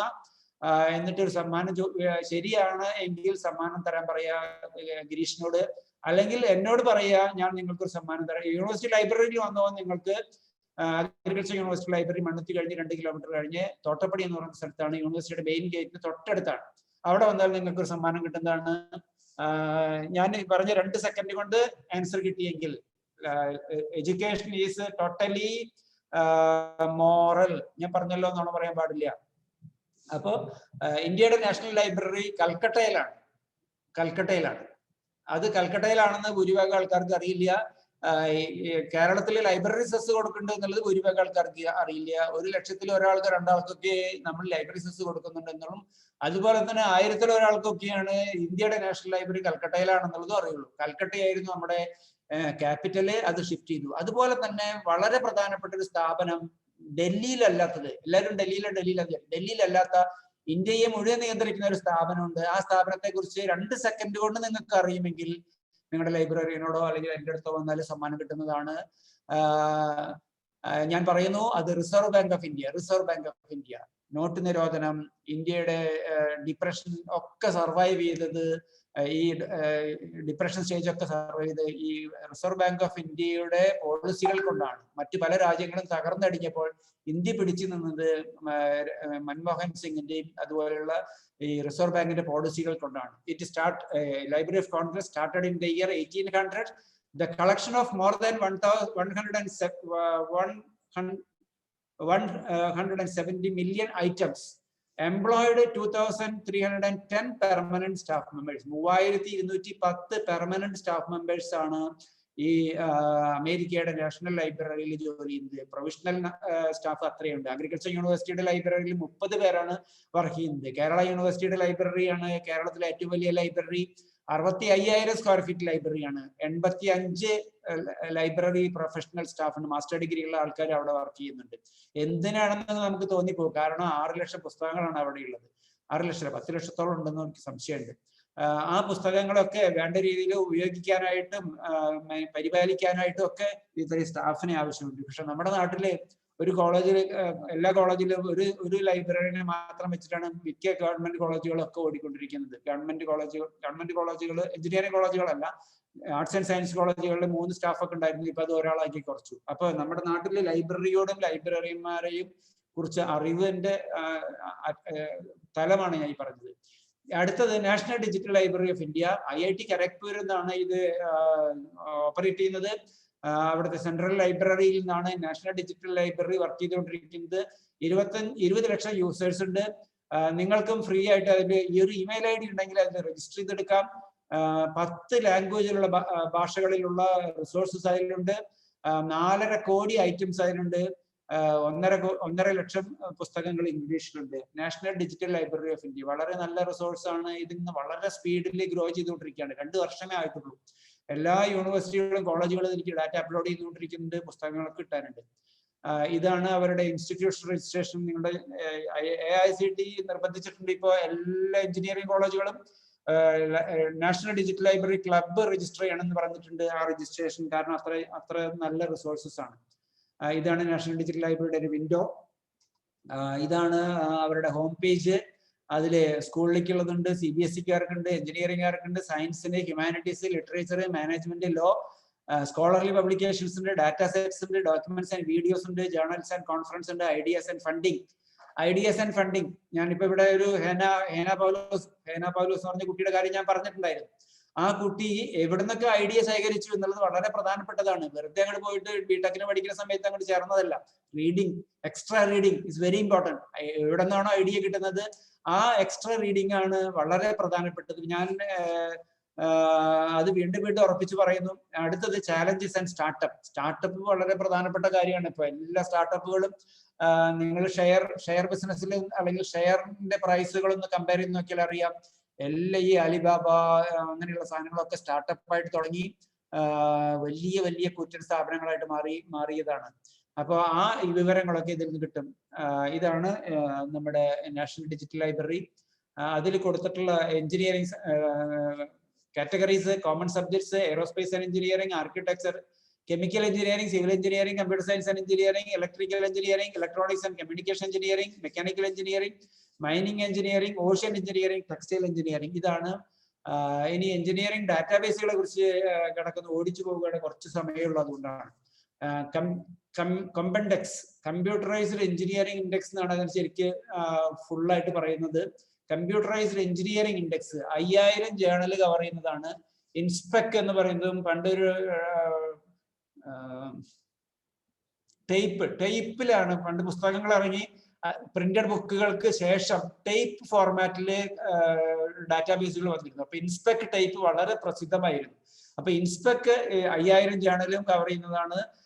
IET, institution of engineering and technology and formerly institution of electrical engineering. IEEE IEEE ആയിരുന്നു പണ്ട് ഞാൻ DRDO വർക്ക് ചെയ്യുമ്പോൾ ഏറ്റവും കൂടുതൽ റിസോഴ്സസ് ഈ IEEക്കാരുടെയും IEEക്കാരുടെയും ആയിരുന്നു, ഈ institution of electrical engineers. IEEE ഇപ്പൊ മെർജ് ചെയ്ത് IETയിൽ മെർജായി പോയി. അപ്പൊ ഇവരുടെ ഇതാണ് ഈ ഇൻസ്പെക് എന്ന് പറയുന്നത്. മറ്റൊന്ന് IEEE എക്സ്പ്ലോർ. IEEE എന്ന് വെച്ചാൽ institute of electrical and electronics engineering. അവരുടെ എക്സ്പ്ലോർ എന്ന് പറയുന്ന ഒരു വിൻഡോയിൽ കൂടെയാണ് it's a most comprehensive database covering about 30% literature. Engineering ശാഖകളിൽ, അലൈഡ് ശാഖകളിൽ മൊത്തമുള്ള ലിറ്ററേച്ചറിന്റെ 30% ലിറ്ററേച്ചർ IEEയിൽ കിട്ടും. 200 പിയർ റിവ്യൂഡ് ജേണൽസ്, വെറുതെയുള്ള പോലെയുള്ള ജേണലുകളല്ല, 200 peer reviewed journals about 2 lakh അവർ പബ്ലിഷ് ചെയ്യുന്നുണ്ട്. ഒരു ജേണൽ ആർട്ടിക്കിൾ IEEയിൽ പബ്ലിഷ് ചെയ്തു എന്ന് പറഞ്ഞാൽ ഭയങ്കര വലിയ ഉന്നതിയാണ്. ഉദാഹരണത്തിന് ഞാൻ DRDO വർക്ക് ചെയ്യുമ്പോൾ ചന്ദർ എന്ന് പറയുന്ന അവിടെ ഒരു ഡയറക്ടർ ഉണ്ടായിരുന്നു. ഒരു ഡോക്ടർ VK അത്രേ എന്ന് പറയുന്ന ഒരു ഡയറക്ടർക്ക് ശേഷം, VK അത്രേ നമ്മുടെ കലാമിന് ശേഷം DRDO ചീഫായ ആളാണ്. ഈ ചന്ദർ എന്ന് പറയുന്ന ഡയറക്ടർ ഹൈദരാബാദുകാരനാണ്, P. ചന്ദർ. അദ്ദേഹത്തിന് ഡോക്ടറേറ്റ് ഇല്ല. പക്ഷേ IEEE ജേർണൽസിലെ ഇഷ്ടം പോലെ ആർട്ടിക്കിളാണ്. അദ്ദേഹത്തെ ഗൈഡ് ചെയ്യാനായിട്ട് ഗൈഡുമാരെ കിട്ടാനില്ലാത്ത അവസ്ഥയുണ്ടായിരുന്നു. എന്ന് വെച്ചാൽ IEEE ജേർണലിൽ ഒരു ആർട്ടിക്കിൾ പബ്ലിഷ് ചെയ്തു എന്ന് പറഞ്ഞാൽ ആ ജേണല് ആ ജേണൽ ആർട്ടിക്കിൾ 2 PhDകളും വാല്യൂ കൂടുതലുള്ള അത്ര നല്ല ജേണൽ. അങ്ങനെ 200 ജേണല് പബ്ലിഷ് ചെയ്യുന്നുണ്ട് ഈ IEEE electrical and electronics engineering എന്ന് പറയുന്ന എഞ്ചിനീയറിംഗ് സൊസൈറ്റി. അപ്പൊ നിങ്ങളുടെ മനസ്സിലും ഉണ്ടാകേണ്ട ഒരു ചിന്തയാണ്, എനിക്കും ഒരു IEEE സ്പെക്ട്രത്തിലോ അല്ലെങ്കിൽ കോമൺ ജേണലാണ് IEEE സ്പെക്ട്രം, IEEE സ്പെക്ട്രത്തിലോ ഒരു ജേണൽ ആർട്ടിക്കിൾ പബ്ലിഷ് ചെയ്യണം എന്നുള്ളൊരു ചിന്ത. ഞാൻ പറഞ്ഞ നമിത ഫിലിപ്പ് എന്ന് പറയുന്നത് അഗ്രികൾച്ചർ യൂണിവേഴ്സിറ്റി പ്രൊഫസർ ആയിരുന്നു. അദ്ദേഹം റിട്ടയർ ചെയ്തു. എൻ്റെ കോബ്രദർ നമിത വിദ്യയിൽ പഠിക്കുമ്പോൾ ഫൈനൽ ഇയർ ആണെന്ന് എനിക്ക് തോന്നുന്നു IEEE സ്പെക്ട്രത്തിൽ ഒരു ആർട്ടിക്കിൾ പബ്ലിഷ് ചെയ്തിട്ടുണ്ടായിരുന്നു. പിന്നെ മറ്റു പണികൾ ചെയ്തിട്ടുണ്ട്. അങ്ങനെയാണ് എക്സ്ട്രാ റീഡിങ്ങും എക്സ്ട്രാ കരിക്കുലർ ആക്ടിവിറ്റീസും നമിതയുടെ സ്വന്തം സ്വഭാവമായിരുന്നു. About 5 lakhs members from 160 countries. 5 ലക്ഷം മെമ്പർമാരുള്ള ഒരു സ്ഥാപനമാണ്. അപ്പൊ നിങ്ങൾക്കും ഇത് എടുക്കാൻ പറ്റുമോ നോക്കാം. ഭയങ്കര കോസ്റ്റ്ലി ആണ് ഈ IEEE ജേർണൽസ് ഒക്കെ. ഞങ്ങൾ കൊച്ചിൻ യൂണിവേഴ്സിറ്റിയിൽ ഞങ്ങൾ 25 ലക്ഷം രൂപ ചെലവാക്കിയിട്ട് IEEE ജേർണൽ മുഴുവൻ കിട്ടില്ല DRDOക്ക്. അപ്പോൾ കൊച്ചിൻ യൂണിവേഴ്സിറ്റിയിൽ തൊട്ടടുത്താണ് ഈ കൊച്ചിൻ യൂണിവേഴ്സിറ്റി. അവിടെ എല്ലാ ജേർണലും IEEEയുടെ എല്ലാ ജേർണലും വരുത്തിയിരുന്നു. IEEE ജേർണൽ ഡാറ്റാബേസ് എങ്ങനെയാണ് വരുത്തിയിരുന്നത്? സ്റ്റുഡന്റ് മെമ്പർഷിപ്പ് ഉണ്ട്. അപ്പോൾ ഞങ്ങൾക്ക് 1 കോടി രൂപയ്ക്ക് DRDOക്ക് ചെലവാക്കിയാലേ ഈ എല്ലാ ജേർണലും വാങ്ങാൻ പറ്റുള്ളൂ എങ്കിൽ കൊച്ചിൻ യൂണിവേഴ്സിറ്റിയിലെ സ്റ്റുഡന്റ് മെമ്പർഷിപ്പിന് 10 ലക്ഷം രൂപയ്ക്ക് എല്ലാ ജേർണലും കിട്ടും. എന്ന് വെച്ചാൽ 10%. ഇപ്പോഴത്തെ അവസ്ഥ എനിക്ക് അറിയില്ല. എന്തായാലും ഈ IEEE ജേർണൽ എന്ന് പറയുന്നത് നിങ്ങൾ വായിക്കേണ്ട ജേർണലാണ്. IEEE ജേർണലിലാണ് നിങ്ങൾ പേപ്പർ പബ്ലിഷ് ചെയ്യാൻ നിങ്ങൾ ആദ്യം ശ്രദ്ധിക്കേണ്ടത്. ആദ്യത്തെ പേപ്പർ ആവണമെന്നില്ല, എങ്കിലും this should be your ambition. ഒരു PhD യെക്കാളൊക്കെ എഞ്ചിനീയറിംഗുകാർക്ക് PhD ഒക്കെ വളരെ സെക്കൻഡറി ആണ് ഒരു പക്ഷേ, മാനേജർമാർക്കും അങ്ങനെ തന്നെയാണ്. പക്ഷേ ഇപ്പൊ PhDക്കും വലിയ വിലയുണ്ട്. ഞാൻ PhD എടുത്ത് വന്നപ്പോ വലിയ ഗമയായിരുന്നു. അഗ്രികൾച്ചർ യൂണിവേഴ്സിറ്റിയിലെ ആദ്യത്തെ PhD-കാരനെന്നുള്ള രീതിയിലൊക്കെ. അപ്പൊ അടുത്തത് ASTM library, American society for testing and materials. ASTM digital library വളരെ ഫേമസ് ആണ്. അടുത്തത് ASCE, American society of civil engineers. ഈ എല്ലാം അമേരിക്കയിൽ പോയിട്ട് നമ്മൾ നോക്കണം. ഇന്ത്യയില് 130-140 കോടി മനുഷ്യരുണ്ടായിട്ട് എന്തുകൊണ്ട് ക്വാളിറ്റി ആസ്പെക്ട് നമ്മൾ നടത്തുന്നില്ല, ക്വാളിറ്റി പബ്ലിക്കേഷൻസ് നടത്തുന്നില്ല? എറണാകുളത്ത് വർക്ക് ചെയ്യുമ്പോൾ വീണ്ടും ഞാൻ അങ്ങോട്ട് പോവുകയാണ്, കാരണം ഈ എഞ്ചിനീയറിംഗ് ആയതുകൊണ്ട്. എറണാകുളത്ത് ഞാൻ ജോലി ചെയ്യുമ്പോൾ അവിടുത്തെ ജേണൽ ആർട്ടിക്കിളിൽ പബ്ലിഷ് ചെയ്തിട്ടുള്ള പേരുകൾ, അവിടുത്തെ ജേണലിന്റെ എഡിറ്റേഴ്സിന് ഞാൻ ഒന്ന് സർവേ നടത്തി നോക്കി. ഈ എഞ്ചിനീയറിംഗ് ജേണലിന്റെ എഡിറ്റേഴ്സ് നോക്കിയപ്പോൾ 15% എഞ്ചിനീയറിംഗ് ജേണൽസിന്റെ പിയർ റിവ്യൂഡ് ഫോറിൻ ജേണൽസിന്റെ എഡിറ്റേഴ്സ് ഇന്ത്യൻ പേരുകളാണ്. ഇന്ത്യൻ പേര് എന്ന് വെച്ചാൽ ഫ്രാൻസിസ് എന്ന് പറഞ്ഞാൽ ഇന്ത്യൻ പേരാന്ന് പറയാൻ പറ്റില്ല, കുഞ്ഞു മുഹമ്മദ് ഇന്ത്യൻ പേരാന്ന് പറയാൻ പറ്റില്ല, അബ്ദുൾ റസാഖ് ഇന്ത്യൻ പേരാന്ന് പറയാൻ പറ്റില്ല. പക്ഷേ നാരായണൻ, രാമൻ, ഗോദ എന്നൊക്കെ പറയുന്നത് ഇന്ത്യൻ പേരുകളാണ്. ഇത്തരം പേരുകളുള്ള ആളുകൾ 15% എഡിറ്റർമാരുണ്ടായിരുന്നു. എന്ന് വെച്ചാൽ ഇന്ത്യൻ ബ്രെയിൻ വളരെ നല്ലതാണ്, പക്ഷെ അതിനുള്ള സാഹചര്യം ഇല്ല. 60 മാർക്ക് കൊടുക്കുന്നതിന് പകരം 120 മാർക്കിന് ഉത്തരം കൊടുത്ത് പഠിപ്പിക്കാത്ത ഒരു സമൂഹമായിട്ട് നമ്മളതിനെ മാറ്റിയിരിക്കുകയാണ്. ഞാൻ 10ാം ക്ലാസ് 1976 പാസ്സായ ആളാണ്. 75 വരെ സൂപ്പറായിട്ട് പാസ്സാകണം. 76 തൊട്ട് ഒന്നും പഠിക്കണ്ട, 0, കണക്കിൽ 0, ഇംഗ്ലീഷിൽ 0, അങ്ങനെ പഠിച്ച് പാസ്സായാലും പ്രീ ഡിഗ്രിക്ക് പോകാം. പ്രീ ഡിഗ്രി ചെന്നാൽ പിന്നെ കംപ്ലീറ്റ് ഇംഗ്ലീഷായി, എല്ലാവരും തോറ്റു തന്നെ പാടും. അപ്പൊ ഇവിടെ ഞാൻ പറയുന്നത് ഇതുപോലെയുള്ള നല്ല എല്ലാ American society for testing and materials, American society for civil engineers, association for computing machinery, IETE, IEEE, ഇതെല്ലാം അമേരിക്കയിലേക്കാണ് പോകുന്നത് നമ്മൾ. കാരണം ക്വാളിറ്റി, അതാണ് ഇവിടെ ഫസ്റ്റ് ഡെഫിനേഷൻ ഞാൻ പറഞ്ഞു. Quality in education is very important, which should be rooted in education, rooted in reading. വായനയിൽ തന്നെയാണ് അധിഷ്ഠിതമായിരിക്കേണ്ടത്, യാതൊരു സംശയം വേണ്ട. അത് കഴിഞ്ഞ് വായനയ്ക്ക് കിട്ടി, വിജ്ഞാനമൊക്കെ കിട്ടി, നമ്മൾ ജീവിതത്തിൽ തളർന്നു പോകുമ്പോൾ അതിന് ആവശ്യമുള്ളതാണ് എക്സ്ട്രാ കരിക്കുലർ. ഞാൻ ഇന്നും കിട്ടിയ 3 വർഷത്തെ NCC ട്രെയിനിങ് വളരെ വളരെ ശക്തിയോടുകൂടിയാണ് ഓർക്കുന്നത്. ഒരു എന്താ പറയാ, ദേശീയ ഗാനം ആലപിക്കുമ്പോൾ അറ്റൻഷൻ പോസ്റ്റിൽ നിൽക്കണം എന്നുള്ളത് ഇപ്പോഴും, കഴിഞ്ഞ 2 ദിവസം മുമ്പ് ഞങ്ങളുടെ മന്ത്രി വന്നിട്ടാണ് ഞങ്ങളുടെ വായനാവാരം ഉദ്ഘാടനം ചെയ്തത്. ദേശീയ ഗാനം എന്ന് പറയുമ്പോഴേക്കും അറ്റൻഷൻ പോസ്റ്റിൽ കൈയൊക്കെ താത്തിക്കിട്ട് നിൽക്കണം എന്ന് പറയുന്ന ചിന്ത എത്രയോ വർഷം മുമ്പ് കിട്ടിയതാണ്. ഈ ഒരു ചിന്ത മനസ്സിലേക്ക് വരണമെങ്കിൽ റീഡിങ്ങും എക്സ്ട്രാ കരിക്കുലർ ആക്ടിവിറ്റീസും. അടുത്തത് CAB എന്ന് പറയുന്ന ഡാറ്റാബേസ് ആണ്, centre for agriculture and bioscience international. ഇത് അഗ്രികൾച്ചറിന്റെ ഡാറ്റാബേസ് ആണെന്ന് പറഞ്ഞിട്ട് കാര്യമില്ല. Agriculture includes environment, agriculture engineering, irrigation, അങ്ങനെ ധാരാളം ഡോക്യുമെന്റ്സ് ഉള്ളതുണ്ട്. 10 മില്യൺ റെക്കോർഡ്സ് ഉണ്ട്. Indexing over 10,000 journals. ഈ ഫീൽഡിലുള്ള 10,000 ജേർണൽ വായിക്കുന്നതിന് തുല്യമാണ് ഈ ഡാറ്റാബേസ്. ഒരു 25 ലക്ഷം രൂപയാണ് ഇന്നത്തെ ഇതിന്റെ സബ്സ്ക്രിപ്ഷൻ കോസ്റ്റ്, ഒരു വർഷത്തെ സബ്സ്ക്രിപ്ഷൻ കോസ്റ്റ്. അപ്പൊ ഇതില് എഞ്ചിനീയറിംഗും ഉണ്ട് എന്ന് പറയാൻ, എൻവയോൺമെന്റൽ സയൻസും ഒക്കെ ഉള്ള ഒരു വലിയ അഗ്രികൾച്ചർ യൂണിവേഴ്സിറ്റികൾ മുഴുവൻ സബ്സ്ക്രൈബ് ചെയ്യുന്ന ഒരു വലിയൊരു ഡാറ്റാബേസ് ആണ്. അഗ്രികൾച്ചർ യൂണിവേഴ്സിറ്റിയിൽ 1997 ഈ ഡാറ്റാബേസ് ഞങ്ങൾ വാങ്ങിച്ചു. അന്ന് വരെ യൂണിവേഴ്സിറ്റിയിലെ 65 ലക്ഷം രൂപയാണ് ഒരു വർഷം ജേർണൽ വാങ്ങാനായിട്ട് ചിലവാക്കിയിരുന്നത്. ഡോക്ടർ മൈക്കിൾ എന്ന് പറയുന്ന വൈസ് ചാൻസലർ തീരുമാനിച്ചു ലൈബ്രറി, യൂണിവേഴ്സിറ്റി ലൈബ്രറി എസ്റ്റാബ്ലിഷ് ചെയ്യാം. അങ്ങനെ ഞങ്ങൾ CD-യിൽ ഈ ഡാറ്റാബേസുകളൊക്കെ വാങ്ങിച്ചു. അപ്പൊ CD ഒരു ആൾക്ക് ഉപയോഗിക്കുന്ന പകരം CD സെർവർ വാങ്ങിച്ചു, ജൂക്ക് ബോക്സ് വാങ്ങിച്ചു. CD സെർവറിൽ ഞങ്ങൾക്ക് 32 CD അതിലിട്ടിട്ട് അറ്റ് എ ടൈം സെർവ് ചെയ്യാൻ പറ്റുമായിരുന്നു എല്ലാവർക്കും. അതുപോലെ തന്നെ ജൂക്ക് ബോക്സിൽ 200 CD ഒരുമിച്ചിട്ടിട്ട് സെർവ് ചെയ്യാൻ പറ്റുമായിരുന്നു. അന്നത്തെ CD സെർവറിന് വില 7 ലക്ഷം രൂപ, ജൂക്ക് ബോക്സിന് വില 7 ലക്ഷം രൂപ. അപ്പൊ ഈ CAB ആബ്സ്ട്രാക്ട്സിനെ കുറിച്ച് ഓർത്തപ്പോൾ ഞാൻ പെട്ടെന്ന് മറന്നുപോയത് നിങ്ങൾ ടെക്നോക്രാറ്റ്സ് ആണല്ലോ എന്ന് വിചാരിച്ചിട്ട്. അടുത്തത് AGRIS, international information system for agriculture science and technology, is a global public domain database. Public domain ആർക്കും എവിടെയും അവൈലബിൾ ആയിട്ടുള്ള ഒരു ഡാറ്റാബേസിനെയാണ് public domain database. 11 million records ഉണ്ട്. This database is maintained by FAO, food and agriculture ഓർഗനൈസേഷന്റെ കീഴിലാണ് ഈ world food programme എന്നൊക്കെ വരുന്നത്. Agricola is agriculture online access is a bibliographic database. സമയം കഴിഞ്ഞേക്കണു. ഗിരീഷൻ നിർത്താറായി പറയണേ, ഇന്ന് മുഴുവൻ പറഞ്ഞ് അവസാനിപ്പിക്കണം എന്ന് എനിക്ക് നിർബന്ധമില്ല. bibliographic database produced by National Agricultural Library, USA. It consists of literature citations for journals, articles, monographs, etc. അടുത്തത് കറന്റ് കണ്ടന്റ്സ്. ലോകത്തിലെ ഏറ്റവും വലിയ കണ്ടന്റ് സർവീസ് ആണ് കറന്റ് കണ്ടന്റ്സ്. അടുത്തത് സയൻസ് സൈറ്റേഷൻ ഇൻഡെക്സ്. നമ്മൾ ഒരു ആർട്ടിക്കിൾ പബ്ലിഷ് ചെയ്താൽ, ഇപ്പൊ IEEE ഒരു ആർട്ടിക്കിൾ പൈസ കൊടുത്ത് പബ്ലിഷ് ചെയ്യുന്ന ജേർണലുകളുണ്ട്. ഒരു ആർട്ടിക്കിൾ പബ്ലിഷ് ചെയ്യണമെങ്കിൽ 2 ലക്ഷം 3 ലക്ഷം രൂപയൊക്കെയാണ് വരുന്നത്. അത്ര റെപ്യൂട്ടഡ് ജേർണലാണ്. അല്ലാത്ത ജേർണലുകളും ഉണ്ട്. ഓപ്പൺ ആക്സസ് ജേർണൽ മുഴുവൻ 2 ലക്ഷം രൂപയാണ്. അപ്പൊ ഈ സോഷ്യൽ ഇമ്പാക്ട് മെഷർ ചെയ്യുന്ന ഒരു യാർഡ് സ്റ്റിക്ക് ആണ് സയൻസ് സൈറ്റേഷൻ ഇൻഡെക്സ്. IEEE സർവീസിന് ഞാൻ പറഞ്ഞു. വെബ് ഓഫ് സയൻസ്, ഈ പറഞ്ഞ ഇതുവരെ പറഞ്ഞിട്ടുള്ള എല്ലാ സാധനങ്ങളും കൂടി ഒന്നിച്ച് നൽകുന്ന ഒരു പ്ലാറ്റ്ഫോമാണ് web of science. Biological abstracts വലിയൊരു ബയോളജിക്കൽ ഫീൽഡിലുള്ള ഡാറ്റാബേസ് ആണ്. കെമിക്കൽ അബ്സ്ട്രാക്ട്സ്, ലോകത്തിലെ ഏറ്റവും വലിയ ജേർണൽ ഏതാണെന്ന് ചോദിച്ചാൽ ഈ കെമിക്കൽ അബ്സ്ട്രാക്ട്സ് ആണ്. ഇന്ന് 1.25 കോടി രൂപയാണ് ഈ ജേർണലിന്റെ ഒരു വർഷത്തെ സബ്സ്ക്രിപ്ഷൻ കോസ്റ്റ്. 130 മില്യൺ ഓർഗാനിക് സബ്സ്റ്റൻസും ഇതൊക്കെ ഇവിടെ ഉണ്ട്. എന്തും കെമിസ്ട്രിയാണ്. പ്രേമം പോലും കെമിസ്ട്രിയാണ്. നമ്മുടെ കൽപ്പന ചാവള എന്തുകൊണ്ടാണ് മരിച്ചു പോയത്? തിരിച്ചു വരുമ്പോ ഈ എന്താ പറയുക, സ്പേസ് ഷട്ടിൽ കത്തിപ്പോയി, ഔട്ടർ കവറേജ് കത്തിപ്പോയി. Only because of failure in material science or chemistry. DRDO വലിയൊരു ഡിവിഷനാണ് കെമിസ്ട്രി. മെഡിക്കൽ ലിറ്ററേച്ചർ കിട്ടാനായിട്ട് നിങ്ങൾക്ക് മിഡ്ലൈൻ നോക്കിയാൽ മതി. അടുത്തത് തീസിസ് കിട്ടണമെങ്കിൽ നിങ്ങൾക്ക് ഈഗ്രന്ഥ ആൻഡ് കൃഷികോശ് എന്ന് പറയുന്ന, ഈഗ്രന്ഥ എന്ന് പറയുന്നത് അഗ്രികൾച്ചർ യൂണിവേഴ്സിറ്റിയുടെ കീഴിലുള്ള യൂണിയൻ കാറ്റലോഗ് ആണ്.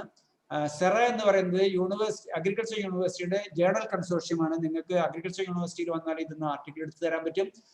ഈ തീസിസ് കിട്ടണമെങ്കിൽ 2 സ്ഥലമേ ഉള്ളൂ. കൃഷികോശ് എന്ന് പറയുന്ന കൃഷി യൂണിവേഴ്സിറ്റികളുടെ, ശോധഗംഗ എന്ന് പറയുന്ന മറ്റു യൂണിവേഴ്സിറ്റികളുടെ. അഗ്രികൾച്ചർ യൂണിവേഴ്സിറ്റികൾ മുഴുവൻ കൺട്രോൾ ചെയ്യുന്നത് ICAR ആണ്, UGC അല്ല. ആ തീസിസ് മുഴുവൻ കൃഷികോശിൽ കിട്ടും. ശോധഗംഗയിൽ മറ്റു യൂണിവേഴ്സിറ്റികളുടെ തീസിസുകൾ കിട്ടും. ഈശോ സിന്ധു കുറെ അധികം കൺസോർഷ്യങ്ങളെല്ലാം ഒന്നിച്ച് മെർജ് ചെയ്തിട്ട് ഒറ്റ കൺസോർഷ്യമാക്കി മാറ്റി. MHRDയുടെ കീഴിലാണ് AICTE, ഇൻഡസ്റ്റ് ഇതെല്ലാം കൂടി ഈശോ സിന്ധു എന്ന് പറയുന്ന ഒരു ജേർണൽ കൺസോർഷ്യം ഫോം ചെയ്തിട്ടുണ്ട്. 31 ലക്ഷം ബുക്കുകളും 15,000 ജേർണലും ഇതിൽ കവർ ചെയ്യുന്നുണ്ട്. നിങ്ങളുടെ ലൈബ്രറി കൂടെ വാങ്ങിക്കാം. അടുത്തത് ഡെൽനെറ്റ്. ഇന്ത്യയിലെ നല്ല ബെസ്റ്റ് സർവീസ് നൽകുന്ന ഒരു നെറ്റ്വർക്ക് സിസ്റ്റമാണ് ഡെവലപ്പിംഗ് ലൈബ്രറി നെറ്റ്വർക്ക്. ഇത് 1988 ആയിരുന്നു. 1988 മുതൽ ഒരു ഡോക്ടർ കൗൾ എന്ന് പറയുന്ന ഒരു ഡയറക്ടർ ആയിരുന്നു, ലൈബ്രറി ആയിരുന്നു ഡയറക്ടർ. അദ്ദേഹം കഴിഞ്ഞ കൊല്ലം കോവിഡ് വന്നിട്ട് മരിച്ചു. ഇപ്പൊ വേറെ സംഗീത കൗൾ എന്ന് പറയുന്ന ഡോക്ടർ സംഗീത. നിങ്ങൾക്ക് എന്ത് ആർട്ടിക്കിൾ വേണോ ഇവർക്ക് എഴുതിയാൽ അവരെടുത്ത് തരും. അടുത്തത് ജേർണൽ ഗേറ്റ്വേ എന്ന് പറയുന്ന ഒരു സംവിധാനമാണ്. 51,000 ലക്ഷം ജേർണൽ ഈ പ്ലാറ്റ്ഫോമിൽ കൂടെ കൊടുക്കുന്നുണ്ട്. ഫ്രീ അല്ല ഇതൊന്നും. ഇന്റർനെറ്റ് ആൻഡ് സെർച്ച് എഞ്ചിൻ ഞാൻ പറഞ്ഞു കഴിഞ്ഞു. ഈ resource in public domain, directory of open access journals. ഞാൻ ഇത് 16 തൊട്ട് 21 വരെ ഒബ്സർവ് ചെയ്തപ്പോൾ 16,513 ജേർണൽ ഉണ്ട് ഡയറക്ടറി ഓഫ് ഓപ്പൺ ആക്സസ് ജേർണൽസിൽ. ഫ്രീ ആണത്. എത്ര ആർട്ടിക്കിൾ? 62 ലക്ഷം ആർട്ടിക്കിൾസ് കവർ ചെയ്യുന്നതാണ് 80 ലാംഗ്വേജിൽ നിന്ന്. മറ്റൊന്ന് open J Gate, Indian academy of science, നല്ല ജേർണൽ. കറണ്ട് സയൻസ് ഒക്കെ അതിൽ വരുന്നതാണ്. അതിൽ നിങ്ങൾക്ക് നല്ല ആർട്ടിക്കിൾ പബ്ലിഷ് ചെയ്യാം. PLOS public library of science, project Gutenberg literature ബുക്കുകൾ കിട്ടുന്നതാണ്. പിന്നെ other resources FAO, UN, UNESCO, world bank, reserve bank of India, NCERT, PDF drive, ഈ Pathshala, traditional knowledge, digital library, ഇതൊക്കെ ഈ റിസോഴ്സസ് ആണ്. സൈ ഹബ്ബ് ഇത് കള്ള പരിപാടിയാണ്. പക്ഷേ എല്ലാവരും ഡിപ്പെൻഡ് ചെയ്യുന്നതാണ്, നിങ്ങളുടെ കുട്ടികളും ഡിപ്പെൻഡ് ചെയ്യുന്നതാണ്. ഇതൊന്നും ശരിക്കും അംഗീകൃത അല്ലെങ്കിലും ലോകത്തെ എന്ത് ആർട്ടിക്കിളും ഇതിൽ തപ്പിയാൽ കിട്ടും. പക്ഷേ ഇതൊക്കെ വലിയ എൽസേവിയർ ടീമായിട്ട് വലിയ അടിയാണ്. പിന്നെ മാസീവ് ഓപ്പൺ ഓൺലൈൻ കോഴ്സുകൾ, നല്ല നല്ല കോഴ്സുകൾ ഈ പ്ലാറ്റ്ഫോമിൽ കൂടെ വരുന്നുണ്ട്. ഇത് സ്വയം എന്ന് പറയുന്ന പോർട്ടലുണ്ട്. നിങ്ങൾക്ക് കൂടുതൽ പരിചയം ഉണ്ടാവും എന്നാണ് ഞാൻ വിചാരിക്കുന്നത്. ഇൻഫർമേഷൻ സർവീസ് ഇൻ ഇന്ത്യ, ഒന്ന് ഇൻഫ്ലിപ്നെറ്റ് അഹമ്മദാബാദ്, മറ്റൊന്ന് നിസ്കയർ നാഷണൽ സയൻസ് ലൈബ്രറി എന്നാണ് അറിയപ്പെടുന്നത്. CSIR-ന്റെ കീഴിൽ ഡെസിഡോക്ക്, DRDO-യുടെ കീഴിൽ national defence science library, IARI, ICAR-ന്റെ കീഴിലത് national agriculture library, DELNET. Agriculture യൂണിവേഴ്സിറ്റിയിൽ 9 കോളേജ് ഉണ്ട്, 60 റിസർച്ച് സ്റ്റേഷൻസ് ഉണ്ട്, സർവീസുകളൊക്കെ കൊടുക്കുന്നുണ്ട്. ഇതാണ് ഞങ്ങളുടെ ലൈബ്രറിയുടെ കെട്ടിടം. മനോഹരമായ ലൈബ്രറി കെട്ടിടമാണ്. ആരെയും ആകർഷിക്കുന്നതാണ്. Memorial building. നമ്മുടെ നാട്ടിലെ ഇത് ലൈബ്രറി ആണെന്ന് ചിന്തിക്കില്ല, കാരണം ഒരു ബാറാണെന്നേ വിചാരിക്കുള്ളൂ. കാരണം അത്ര മനോഹരമായ കെട്ടിടമാണ്. എല്ലാ ലൈബ്രറി കെട്ടിടങ്ങളും മനോഹരമായ കെട്ടിടങ്ങളുടെ കണ്ടെത്തി. ഞാൻ നിർത്തുന്നു. ഇത് ഞങ്ങളുടെ ICAR-ന്റെ കോഴ്സ് സിലബസ് ആണ്. ഞാൻ അബ്ദുൽ കലാമിന്റെ ഒരു ഒറ്റ ഡെഫിനേഷൻ പറഞ്ഞിട്ട് ഞാൻ നിർത്താം. Knowledge is A combination. അദ്ദേഹം തൃശ്ശൂർ വന്നപ്പോൾ പറഞ്ഞ പത്രത്തിൽ വന്നിട്ടുള്ളതാണ്. Knowledge is A combination of creativity, righteousness and courage. Creativity leads to thinking. Thinking provides knowledge. When there is righteousness, there is beauty in character, harmony to order in the nation, peace in the world. ഈ definition നിങ്ങൾ 10 പ്രാവശ്യം വായിക്കുക. അപ്പൊ നിങ്ങൾക്ക് മനസ്സിലാവും എന്താണെന്നുള്ളത്. ഇത് എൻ്റെ പുസ്തകങ്ങളാണ്. സമയമില്ലാത്ത കാരണം നിർത്തണം. ഇത് ഞങ്ങളുടെ കമ്പ്യൂട്ടർ ലാബാണ്. എങ്ങനെയാണ് ഡിജിറ്റൽ ഇൻഫർമേഷൻ സർവീസസ് കൊടുക്കേണ്ടതെന്നുള്ളത്. Thank you. Gireesh. Thank you, sir. വല്ല ചോദ്യങ്ങളുണ്ടെങ്കിൽ ചോദിക്കാം. Okay.